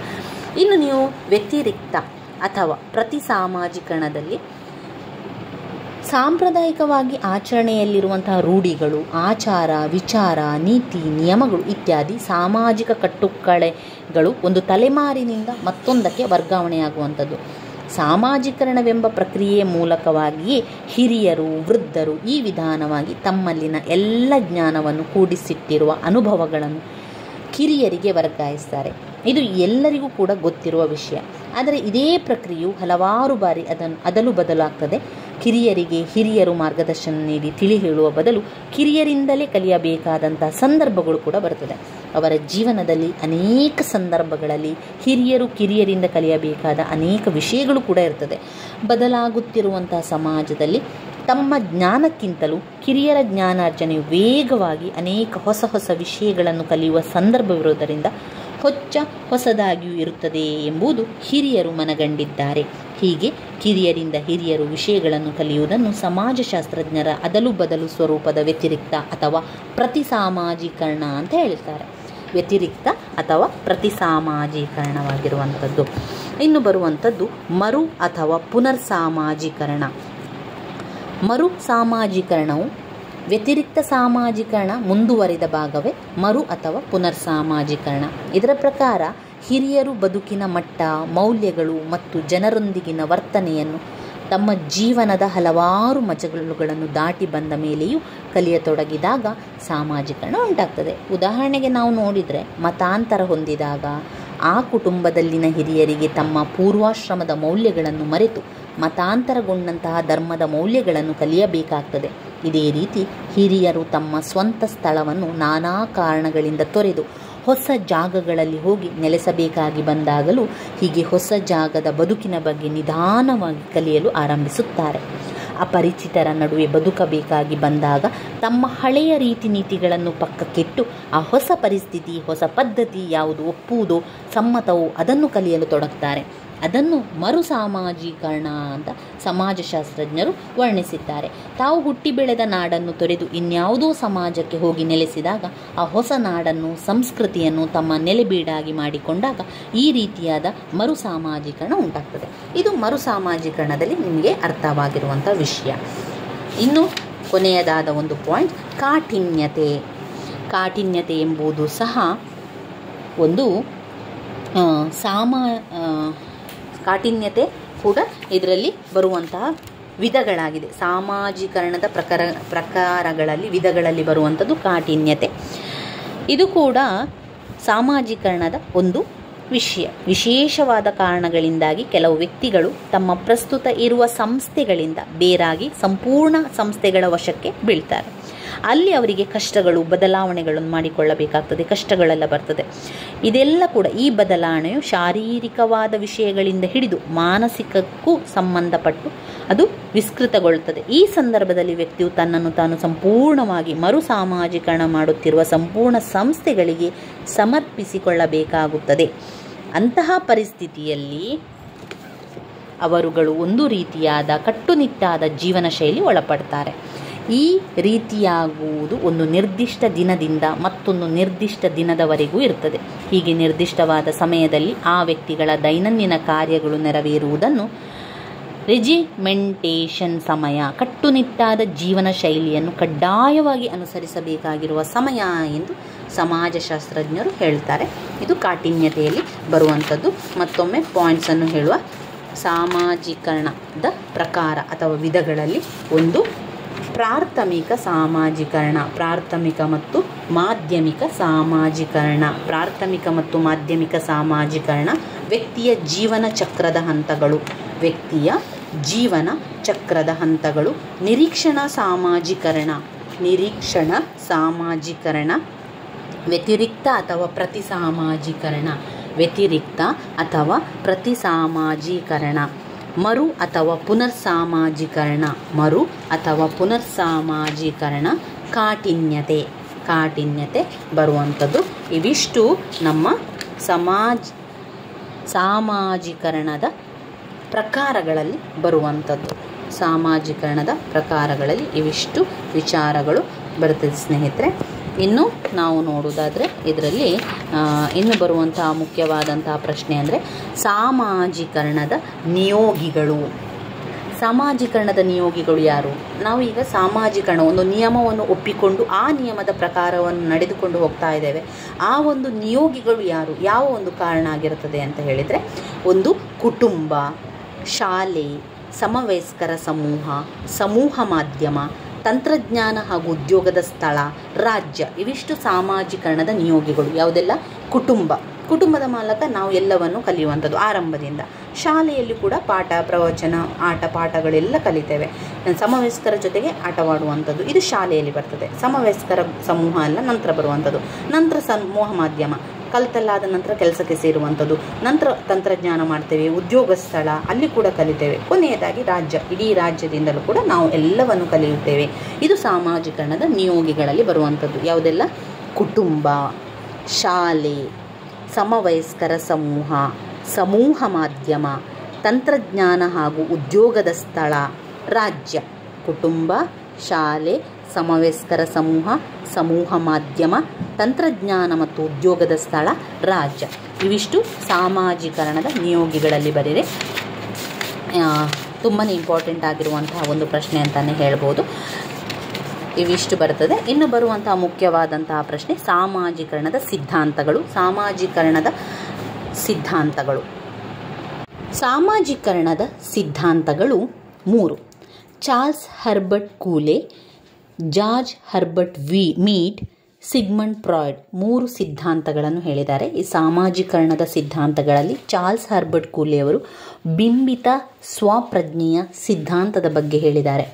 ಜಾರ್ಜ್ ಹರ್ಬರ್ಟ್ ವೀಡ್ ಅವರು ಸಾಮಾನ್ಯೀಕೃತ ಇತರರು ಎನ್ನುವ ಸಿದ್ಧಾಂತವನ್ನು ಹೇಳಿದ್ದಾರೆ. ಸಿಗ್ಮಂಡ್ ಫ್ರಾಯ್ಡ್ ಅವರು ವ್ಯಕ್ತಿತ್ವದ ಬೆಳವಣಿಗೆಯ ಸಿದ್ಧಾಂತವನ್ನು ಹೇಳಿದ್ದಾರೆ. ಸಿಗ್ಮಂಡ್ ಫ್ರಾಯ್ಡ್ ಅವರು ವ್ಯಕ್ತಿತ್ವ ಬೆಳವಣಿಗೆಯ ಸಿದ್ಧಾಂತ. ಮೊದಲನೆಯ ಸಾಮಾಜಿಕ ಸಿದ್ಧಾಂತ ಚಾರ್ಲ್ಸ್ ಹರ್ಟನ್ ಕೂಲೆಯವರು ಬಿಂಬಿತ ಸ್ವಪ್ರಜ್ಞೆಯ ಸಿದ್ಧಾಂತದ ಬಗ್ಗೆ ಹೇಳಿದ್ದಾರೆ. ಚಾರ್ಲ್ಸ್ ಹರ್ಟನ್ ಕೂಲೆ ಅವರು ಅಮೆರಿಕ ದೇಶದ ಸಮಾಜಶಾಸ್ತ್ರಜ್ಞರು. ಅವರು ಅನೇಕ ಗ್ರಂಥಗಳನ್ನು ಬರೆದಿದ್ದಾರೆ. ಸಮಾಜಶಾಸ್ತ್ರದ ಕ್ಷೇತ್ರಕ್ಕೆ ಅನೇಕ ಕೊಡುಗೆಗಳನ್ನು ಕೂಡ ನೀಡಿದ್ದಾರೆ. ಅವರು ಮನಸ್ಸು ಮತ್ತು ಸಮಾಜಗಳು ಎರಡು ಒಂದೇ ನಾಣ್ಯದ ಎರಡು ಮುಖ ಅಂತ ಹೇಳಿದ್ದಾರೆ. ಯಾರು? ಚಾರ್ಲ್ಸ್ ಹರ್ಟನ್ ಕೂಲೆಯವರು ಮನಸ್ಸು ಮತ್ತು ಸಮಾಜ ಎರಡೂ ಕೂಡ ಒಂದೇ ನಾಣ್ಯದ ಎರಡು ಮುಖ ಅಂತ ತಿಳಿಸಿದ್ದಾರೆ. ಮನಸ್ಸು, ಅದರಲ್ಲಿ ಎರಡು ಮುಖ್ಯವಾದ ಪಾಯಿಂಟ್ಸ್ಗಳನ್ನು ಹೇಳ್ತಾರೆ. ಮನಸ್ಸು ಸಾಮಾಜಿಕವಾದದ್ದು ಮತ್ತು ಸಮಾಜ ಮಾನಸಿಕವಾದದ್ದು. ಮನಸ್ಸು ಮತ್ತು ಸಮಾಜಗಳೆರಡು ಒಂದೇ ನಾಣ್ಯದ ಎರಡು ಮುಖ ಅಂತ ಹೇಳಿದ್ದಾರೆ. ಅದರಲ್ಲಿ ಒಂದು ಮನಸ್ಸು ಸಾಮಾಜಿಕವಾದದ್ದು, ಮತ್ತೊಂದು ಸಮಾಜ ಮಾನಸಿಕವಾದದ್ದು ಎನ್ನುವಂಥ ವಿಚಾರವನ್ನು ಹೇಳ್ತಾರೆ. ಬಿಂಬಿತ ಸ್ವಪ್ರಜ್ಞೆಯ ಸಿದ್ಧಾಂತವನ್ನು ಹೇಳ್ತಾರೆ. ಬಿಂಬಿತ ಸ್ವಪ್ರಜ್ಞೆಯ ಸಿದ್ಧಾಂತದಲ್ಲಿ ಈ ಸ್ವಪ್ರಜ್ಞೆ ಮನುಷ್ಯನಲ್ಲಿ ಹೇಗೆ ಮೂಡ್ತದೆ ಹಾಗೂ ತನ್ನವನ್ನು ಗುರುತಿಸಲು ಹೇಗೆ ಕಲಿತುಕೊಳ್ಳುತ್ತಾನೆ ಎಂಬುದು ವಿವರಿಸುವಂಥದ್ದು. ಇದರಲ್ಲಿ ಬೇರೆಯವರು ಅವನ ಬಗ್ಗೆ ಯಾವ ರೀತಿ ಅಭಿಪ್ರಾಯವನ್ನು ಹೊಂದಿರುತ್ತಾರೆ ಎಂಬುದನ್ನು ತಿಳಿಯಲು ಪ್ರಯತ್ನಿಸುತ್ತಾನೆಂದು ಚಾರ್ಲ್ಸ್ ಹರ್ಟನ್ ಕೂಲೆಯವರು ಹೇಳ್ತಾರೆ. ಇತರರು ತನ್ನ ಬಗ್ಗೆ ಯಾವ ಅಭಿಪ್ರಾಯ ತಳೆದಿರುತ್ತಾರೆ ಎಂಬುದನ್ನು ಕಲ್ಪಿಸಿಕೊಳ್ಳುವಂಥ ಪ್ರಕ್ರಿಯೆ ಬಿಂಬಿತ ಪ್ರಜ್ಞೆ ಎಂದು ಕರೆಯಲಾಗಿದೆ. ಈ ಸ್ವಯಂ ಪ್ರಜ್ಞೆಯು ವ್ಯಕ್ತಿಯ ನಿರಂತರ ಪ್ರಾಥಮಿಕ ಸಮೂಹಗಳ ಸಂಬಂಧ ಮತ್ತು ನಿಕಟ ಸಂಪರ್ಕದಿಂದ ಉಂಟಾಗ್ತದೆ. ಈ ಸನ್ನಿವೇಶದಲ್ಲಿ ಸಮಾಜವು ಬಿಂಬವಾಗಿ ಕಾಣಿಸ್ತದೆ. ಉದಾಹರಣೆಗೆ, ನಾವು ಹೊರಗೆ ಹೋಗುವ ಸಂದರ್ಭದಲ್ಲಿ ಕನ್ನಡಿ ಮುಂದೆ ನಿಂತು ನಾನು ಹೇಗೆ ಕಾಣಿಸಿಕೊಳ್ತೇನೆ ಎಂದು ನಿಲ್ಲುವುದಿಲ್ವೇ? ಅದನ್ನೇ ನನ್ನ ವೇಷಭೂಷಣ ಸರಿಯಾಗಿದೆಯೇ ಎನ್ನುವಂಥದ್ದನ್ನು ನೋಡುವಂಥದ್ದು. ಇದು ಶಾರೀರಿಕವಾಗಿ ನಿಂತು ತನ್ನ ಬಿಂಬವನ್ನು ಕನ್ನಡಿಯಲ್ಲಿ ನೋಡುತ್ತಾನೆ. ಇದೇ ರೀತಿ ಒಬ್ಬ ವ್ಯಕ್ತಿ ತಾನು ಬಳಸುವ ಭಾಷೆಯ ಬಗ್ಗೆ, ಅಭಿಪ್ರಾಯ ನೀಡುವ ಬಗ್ಗೆ ನಿರಂತರವಾಗಿ ಸಮಾಜದ ಕಡೆಗೆ ನೋಡುತ್ತಾನೆ ಹಾಗೂ ತನ್ನ ಸಹೋದ್ಯೋಗಿಗಳ ಬಗ್ಗೆ ಪ್ರತಿಕ್ರಿಯಿಸ್ತಾನೆ. ಅನಂತರ ತನ್ನ ಅಭಿಪ್ರಾಯವನ್ನು ಕ್ರೋಢೀಕರಿಸಲು ಸಹಕರಿಸ್ತಾನೆ. ಹೀಗೆ ಮಾತನಾಡುವಾಗ, ಉಡುಪು ಧರಿಸುವಾಗ ಇತರರ ಮುಂದೆ ಏನಾದರೂ ತಪ್ಪಾದರೆ ತಕ್ಷಣದಿಂದಲೇ ಸರಿಪಡಿಸಿಕೊಳ್ಳುವಂಥದ್ದು. ಇದು ಬಿಂಬಿತ ಸ್ವಪ್ರಜ್ಞೆಯ ಸಿದ್ಧಾಂತದಲ್ಲಿ ಬರ್ತದೆ. ಅವರು ಬಿಂಬಿತ ಸ್ವಪ್ರಜ್ಞೆಯ ಪ್ರಕ್ರಿಯೆಯಲ್ಲಿ 3 ಹಂತಗಳಿಂದ ಉಂಟಾಗ್ತದೆ ಅಂತ ವಿವರಿಸಿದ್ದಾರೆ. ಆ 3 ಹಂತಗಳು ಏನು ಅಂತ ಹೇಳಿದರೆ 3 ಪಾಯಿಂಟ್ಸ್ಗಳಿದೆ ಇದರಲ್ಲಿ. ಮೊದಲು, ನಾವು ಹೇಗೆ ಕಾಣುತ್ತೇವೆ ಎಂಬುದನ್ನು ಕಲ್ಪಿಸಿಕೊಳ್ಳುತ್ತೇವೆ. ನಾವು ಹೇಗೆ ಕಾಣುತ್ತೇವೆ ಎಂದು ಕಲ್ಪಿಸಿಕೊಳ್ಳುತ್ತೇವೆ. 2, ಆಮೇಲೆ ಆ ಕಲ್ಪನೆಯಲ್ಲಿ ಬೇರೆ ಜನರು ನಮ್ಮನ್ನು ಹೇಗೆ ಯೋಚಿಸುತ್ತಾರೆ ಎಂಬುದು ನೋಡುವುದು. ಆ ಒಂದು ಕಲ್ಪನೆಯ ಮೇಲೆ ಬೇರೆ ಜನರು ನಮ್ಮ ಬಗ್ಗೆ ಹೇಗೆ ಯೋಚಿಸುತ್ತಾರೆ ಎಂದು ನೋಡುವುದು. 3ನೇದು, ನಮ್ಮ ಬಗ್ಗೆ ಬೇರೆಯವರು ಈ ರೀತಿ ಅಭಿಪ್ರಾಯ ನೀಡಿರಬಹುದೆಂದು ಭಾವಿಸಿ ನಾವು ಮೌಲ್ಯೀಕರಿಸುವುದು. ನಮ್ಮ ಬಗ್ಗೆ ನಾವೇ ತೀರ್ಮಾನವನ್ನು ತೆಗೆದುಕೊಳ್ಳುವಂಥದ್ದು. ಬೇರೆಯವರು ಆ ರೀತಿ ಯೋಚನೆ ಮಾಡಿರಬಹುದು ಅಂತ ಹೇಳಿ ನಾವೇ ಮೌಲ್ಯೀಕರಿಸಿ ನಮ್ಮ ಬಗ್ಗೆ ನಾವೇ ತೀರ್ಮಾನವನ್ನು ತೆಗೆದುಕೊಳ್ಳುವುದು. ಇದನ್ನು ಬಿಂಬಿತ ಸ್ವಪ್ರಜ್ಞೆಯ ಸಿದ್ಧಾಂತದ 3 ಹಂತಗಳಲ್ಲಿ ವಿವರಿಸುವಂಥದ್ದು. ಉದಾಹರಣೆಗೆ, ತರಗತಿಯಲ್ಲಿ ಅಧ್ಯಾಪಕರು ವಿದ್ಯಾರ್ಥಿಯನ್ನು ಟೀಕಿಸಿದಾಗ ವಿದ್ಯಾರ್ಥಿಯು ಬುದ್ಧಿವಂತನಲ್ಲ ಹಾಗೂ ಮೂರ್ಖನೆಂದು ಭಾವಿಸುತ್ತಾನೆ. ಮುಂದುವರಿಯುತ್ತಾ ವಿದ್ಯಾರ್ಥಿಯು ಮೂರ್ಖನೆಂದೇ ಭಾವಿಸುತ್ತಾನೆ. ಇಲ್ಲಿ ಗಮನಿಸಬೇಕಾಗಿರುವುದು, ಅಧ್ಯಾಪಕನು ವಿದ್ಯಾರ್ಥಿಯನ್ನು ಟೀಕಿಸಿದ್ದೇಕೆಂದರೆ ವಿದ್ಯಾರ್ಥಿಯು ತಪ್ಪುಗಳನ್ನೇ ಸರಿಪಡಿಸಿಕೊಳ್ಳಲಿ ಎಂದು. ಆದರೆ ವಿದ್ಯಾರ್ಥಿಯು ಅಧ್ಯಾಪಕರು ಅವನನ್ನು ದಡ್ಡನೆಂದು ಯೋಚಿಸಿರುತ್ತಾರೆ. ಆದರೆ ನಿಜವಾಗಲೂ ಅಧ್ಯಾಪಕರು ಅವನನ್ನು ದಡ್ಡನೆಂದು ಕರೆದಿರುವುದಿಲ್ಲ. ಇದು ಅವನದೇ ತೀರ್ಮಾನ. ಇದನ್ನು ಬಿಂಬಿತ ಸ್ವಪ್ರಜ್ಞೆಯ ಸಿದ್ಧಾಂತದಲ್ಲಿ ಚಾರ್ಲ್ಸ್ ಹರ್ಟನ್ ಕೂಲೆಯವರು ವಿವರಿಸುವಂಥದ್ದು. ಇನ್ನು 2ನೇ ಸಿದ್ಧಾಂತ ಜಾರ್ಜ್ ಹರ್ಬರ್ಟ್ ವೀಡ್ ಅವರು. George Herbert weed ಕೂಲೆ ಸಮಕಾಲೀನವರು. ಕೂಲೆಯ ಪ್ರತಿಪಾದಿಸಿದಂತಹ ಸಿದ್ಧಾಂತದ ಕೆಲಸವನ್ನು ಅವರು ಮುಂದುವರಿಸುತ್ತಾರೆ. ಇಲ್ಲಿ ಅವರು ಸಾಮಾನ್ಯೀಕೃತ ಇತರರು ಎನ್ನುವ ಸಿದ್ಧಾಂತವನ್ನು ಮಾಡ್ತಾರೆ. ಹರ್ಬರ್ಟ್ ವೀಡ್ ಅವಲೋಕಿಸಿರುವಂತೆ ಒಬ್ಬ ವ್ಯಕ್ತಿಯು ಸಾಮಾಜಿಕ ಸದಸ್ಯನಾಗಿ ಬೆಳವಣಿಗೆಯಾಗುವುದು 3 ಅಂಶಗಳಲ್ಲಿ. 1 ಮನಸ್ಸು, 2 ಸ್ವಯಂ, 3 ಸಮಾಜ. ಮನಸ್ಸು, ಸ್ವಯಂ ಮತ್ತು ಸಮಾಜ. ಮನಸ್ಸು, ಸ್ವಯಂ ಮತ್ತು ಸಮಾಜ. ಜಾರ್ಜ್ ಹರ್ಬರ್ಟ್ ವೀಡ್ ಅವರ ಅವಲೋಕಿಸಿರುವಂತೆ ಅವರು ಮನಸ್ಸು, ಸ್ವಯಂ, ಸಮಾಜದ ಬಗ್ಗೆ ಹೇಳ್ತಾರೆ. 3 ಅಂಶವನ್ನು ಹೇಳ್ತಾರೆ. ಅವರ ಒಂದು ಸಿದ್ಧಾಂತ ಏನು? ಸಾಮಾನ್ಯೀಕೃತ ಇತರರು. ಇದರಲ್ಲಿ ಏನು ಹೇಳ್ತಾ ಇದ್ದಾರೆ ಅಂತ ಹೇಳಿದರೆ, ಇದರ ವಿಚಾರ ಏನು ಅಂತ ನಿಮಗೆ ಗೊತ್ತಿದ್ದರೆ ಸಾಕು, ಸ್ವಲ್ಪ ವಿಚಾರ ಅದನ್ನು ಮತ್ತೆ ಬರಿತಾ ಹೋಗಿ. ಅದರಲ್ಲಿ ನಾನು ಮತ್ತು ನನಗೆ ಅಂತ ಹೇಳ್ತಾ ಇದ್ದಾರೆ. ಯಾರು? ಜಾರ್ಜ್ ಹರ್ಬರ್ಟ್ ವೀಡ್ ಅವರು ಹೇಳ್ತಾ ಇದ್ದಾರೆ, ನಾನು ಮತ್ತು ನನಗೆ. ಅವರು ಅನುವಂಶೀಯತೆ ಮತ್ತು ಪರಿಸರಗಳ ಎರಡು ಮಾನವನ ಸಾಮಾಜೀಕರಣಕ್ಕೆ ಕಾರಣವಾಗಿದೆ ಅಂತ ಹೇಳ್ತಾರೆ. ಸಾಮಾನ್ಯೀಕೃತ ಇತರರಲ್ಲಿ ಅವರು ಏನು ಹೇಳ್ತಾ ಇದ್ದಾರೆ? ಅನುವಂಶಿಕತೆ ಮತ್ತು ಪರಿಸರ ಎರಡೂ ಕೂಡ ಮಾನವನ ಸಾಮಾಜೀಕರಣಕ್ಕೆ ಕಾರಣವಾಗಿದೆ. ನಾನು ಮತ್ತು ನನಗೆ ಅಂತ ಇದರಲ್ಲಿ ಅವರು ವಿವರಿಸ್ತಾ ಇರುವಂಥದ್ದು. ಮಗು ಹುಟ್ಟಿನಿಂದಲೇ ನಾನು ಎಂಬ ಪ್ರಜ್ಞೆಯನ್ನು ಹೊಂದಿರ್ತದೆ. ನಾನು ಅಲ್ಲಿಗೆ ಹೋಗ್ತೇನೆ, ನಾನು ಆಮೇಲೆ ನನಗೆ. ನಾನು ಎಂಬುದು ತಂದೆ ತಾಯಿಗಳ ವಂಶವಾಹಿನಿಯ ಮೂಲಕ ಬಂದಿರುವುದೇ ಆಗಿರುತ್ತದೆ. ಈ ಅಂಶಗಳು ಮಾನವನ ಶಾರೀರಿಕ ಲಕ್ಷಣ, ಬುದ್ಧಿಮಟ್ಟ, ಸೃಜನಾತ್ಮಕ ಕ್ರಿಯೆಗಳನ್ನು ಹಾಗೂ ಇನ್ನಿತರ ಜೀವಾಣು ಕಣ್ಣುಗಳು, ಭೌತಿಕ ಗುಣಲಕ್ಷಣಗಳನ್ನು ದೃಢಪಡಿಸುತ್ತದೆ. ಮಗು ಬೆಳೆಯಲು ಪ್ರಾರಂಭಿಸಿದಂತೆ ಸಾಮಾಜಿಕ ಗುಣಲಕ್ಷಣಗಳನ್ನು ಪಡೆದುಕೊಳ್ತದೆ. ಇದನ್ನೇ ನನ್ನ ಎಂಬ ಪ್ರಜ್ಞೆ ಮೂಡುವಂಥದ್ದು. ನನ್ನ ಎಂಬ ಸಾಮಾಜಿಕ ಪ್ರಜ್ಞೆಯು ಬೆಳೆಯುವುದರೊಂದಿಗೆ ವ್ಯಕ್ತಿಯು ಹೆಸರನ್ನು, ಭಾಷೆ, ಧರ್ಮ ಇನ್ನಿತರ ಸಾಮಾಜಿಕ ಲಕ್ಷಣಗಳನ್ನೊಳಗೊಂಡು ಸಮಾಜದಲ್ಲಿ ಇನ್ನಿತರರೊಂದಿಗೆ ಸಂಪರ್ಕ ಹೊಂದುತ್ತಾನೆ. ಜಾರ್ಜ್ ಹರ್ಬರ್ಟ್ ವೀಡ್ ಅವರು ಅವಲೋಕಿಸುವಂತೆ ವಯಸ್ಕರನ್ನು ಅನುಕರಣೆ ಮಾಡುವುದರ ಮೂಲಕ ಮಕ್ಕಳು ಸಾಮಾಜೀಕರಣದ ಪ್ರಕ್ರಿಯೆಗೊಳಪಡುತ್ತಾರೆ. ಒಂದು ಮಗು ನಿರಂತರವಾಗಿ ತನ್ನ ಸುತ್ತಲಿನಲ್ಲಿರುವ ವಯಸ್ಕರನ್ನು ಅನುಕರಣೆ ಮಾಡುವುದನ್ನು ಪ್ರಾರಂಭಿಸುತ್ತದೆ. ಮಕ್ಕಳು ಆಟವಾಡುವಾಗ ವಯಸ್ಕರು ನಿರ್ವಹಿಸುವ ಪಾತ್ರವನ್ನು ಅನುಕರಣೆ ಕೂಡ ಮಾಡ್ತಾರೆ. ಹಾಗೆ ಆಟ ಆಡುವಾಗ ತಾನು ವಯಸ್ಕರ ಪಾತ್ರವನ್ನು ಅನುಕರಣೆ ಮಾಡುತ್ತಿದ್ದೇನೆಂಬುದರ ಪ್ರಜ್ಞೆ ಕೂಡ ಇರುವುದಿಲ್ಲ. ಇಲ್ಲಿ ಸಾಮಾನ್ಯೀಕೃತವಾಗಿ ಅವರು ಆಟವನ್ನು ಆಡುವಂಥದ್ದು, ಸಾಮಾನ್ಯೀಕೃತರಂತೆ ಇರುವಂಥದ್ದು. ಇದರಲ್ಲಿ 3 ಹಂತಗಳನ್ನಾಗಿ ವಿಂಗಡಿಸ್ತಾರೆ. ಒಂದು ಅನುಕರಣೆಯ ಪಾತ್ರ, ಆಟದ ಪಾತ್ರ ಮತ್ತು ಕ್ರೀಡಾ ಹಂತ. ಮಕ್ಕಳು ಆಡುವ ಆಟವನ್ನು 3 ಹಂತಗಳಾಗಿ ಜಾರ್ಜ್ ಹರ್ಬರ್ಟ್ ವೀಡ್ ಅವರು ವಿಂಗಡಿಸ್ತಾರೆ. ಯಾವುದೆಲ್ಲ? ಒಂದು ಅನುಕರಣೆಯ ಪಾತ್ರ, ಆಟದ ಪಾತ್ರ, ಕ್ರೀಡಾ ಹಂತ. 3 ಪಾಯಿಂಟ್ಸ್ಗಳನ್ನು ನೀವು ವಿವರಿಸ್ತಾ ಹೋಗಿ. ಇನ್ನು ಸಿಗ್ಮಂಡ್ ಫ್ರಾಯ್ಡ್ ಅವರು ಕೂಡ ಆಧುನಿಕ ಮನಃಶಾಸ್ತ್ರದ ಪಿತಾಮಹನೆಂದು ಕರೆಯುತ್ತಾರೆ. ಅವರು ಸಮಾಜಶಾಸ್ತ್ರಜ್ಞರಲ್ಲದಿದ್ದರೂ ಅವರ ಚಿಂತನೆಗಳು ಸಾಮಾಜೀಕರಣದ ಪ್ರಕ್ರಿಯೆ ಮೇಲೆ ಅಗಾಧ ಪರಿಣಾಮವನ್ನುಂಟು ಮಾಡಿದೆ. ಮನೋಭಾವನೆಯ ದೃಷ್ಟಿಕೋನದ ಬೆಳವಣಿಗೆಯ ಬಗ್ಗೆ ಅವರು ಮಹತ್ವ ಕೊಡುಗೆಯನ್ನು ಕೂಡ ನೀಡಿದ್ದಾರೆ. ಸಿಗ್ಮಂಡ್ ಫ್ರಾಯ್ಡ್ ಅವರು ಯಾವ ಸಿದ್ಧಾಂತವನ್ನು ಹೇಳಿದ್ದಾರೆ? ಅವರು ವ್ಯಕ್ತಿತ್ವದ ಬೆಳವಣಿಗೆಯ ಸಿದ್ಧಾಂತವನ್ನು ಹೇಳ್ತಾರೆ.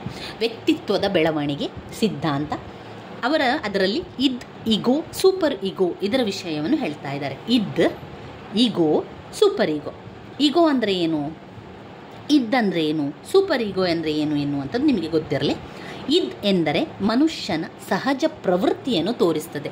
ಮನುಷ್ಯನ ಸಹಜ ಪ್ರವೃತ್ತಿ ತೋರಿಸುವಂಥದ್ದು ಇಲ್ಲಿ ಮಾನವನ ಸ್ವಭಾವವಲ್ಲದ ಸಾಮಾಜೀಕರಣವನ್ನು ಪ್ರತಿನಿಧಿಸುತ್ತದೆ. ಅಂದರೆ ಸಂತೋಷವನ್ನು ನಿರೀಕ್ಷಿಸುವ ವಿಷಯಕ್ಕೆ ಸಂಬಂಧಿಸಿದ್ದು. ಹಸಿವೆ, ಜಗಳ, ಲೈಂಗಿಕ ತೃಷೆ ಇದೆಲ್ಲ ಮನುಷ್ಯನ ಸಹಜ ಪ್ರವೃತ್ತಿ. ಸಿಗ್ಮಂಡ್ ಫ್ರಾಯ್ಡ್ ಹೇಳುವಂತೆ ಎನ್ನುವುದು ಸಮಾಜ ವಿರೋಧಿ ಕಾರ್ಯಗಳನ್ನು ಮಾಡಿಸುತ್ತದೆ. ಎರಡನೆಯದು ಈಗೋ, ಸ್ವವೈಚಾರಿಕತೆ ಮನೋಭಾವವನ್ನು ಪ್ರತಿನಿಧಿಸುವುದೇ ಈಗೋ. ಆಸೆಗಳು ಮತ್ತು ಕ್ರಿಯೆಗಳ ನಡುವಿನ ಮಧ್ಯಸ್ಥಗಾರನಾಗಿ ಕೆಲಸ ನಿರ್ವಹಿಸುತ್ತದೆ. ಸ್ವಪ್ರಜ್ಞೆಯು ಪ್ರಾಣಿಗಳಲ್ಲಿರುವ ಸಹಜ ಪ್ರವೃತ್ತಿಯನ್ನು ನಿಯಂತ್ರಿಸುತ್ತದೆ. ಇನ್ನು ಸೂಪರ್ ಈಗೋ ಇದು ಮಾನವನಲ್ಲಿರುವ ಆತ್ಮಸಾಕ್ಷಿ. ಇದು ಸಕಾರಣ ಮತ್ತು ವೈಚಾರಿಕ ಮನೋಭಾವವನ್ನು ತಿಳಿಸುತ್ತದೆ. ಹೀಗೆ ಸೂಪರ್ ಈಗೋ ರೂಢಿಗಳು, ಮೌಲ್ಯಗಳು, ಸಂಪ್ರದಾಯಗಳು, ನೀತಿ ಅನೀತಿಗಳ ನಡುವಿನ ಅರ್ಥವನ್ನು ತಿಳಿಸುವಂಥದ್ದು.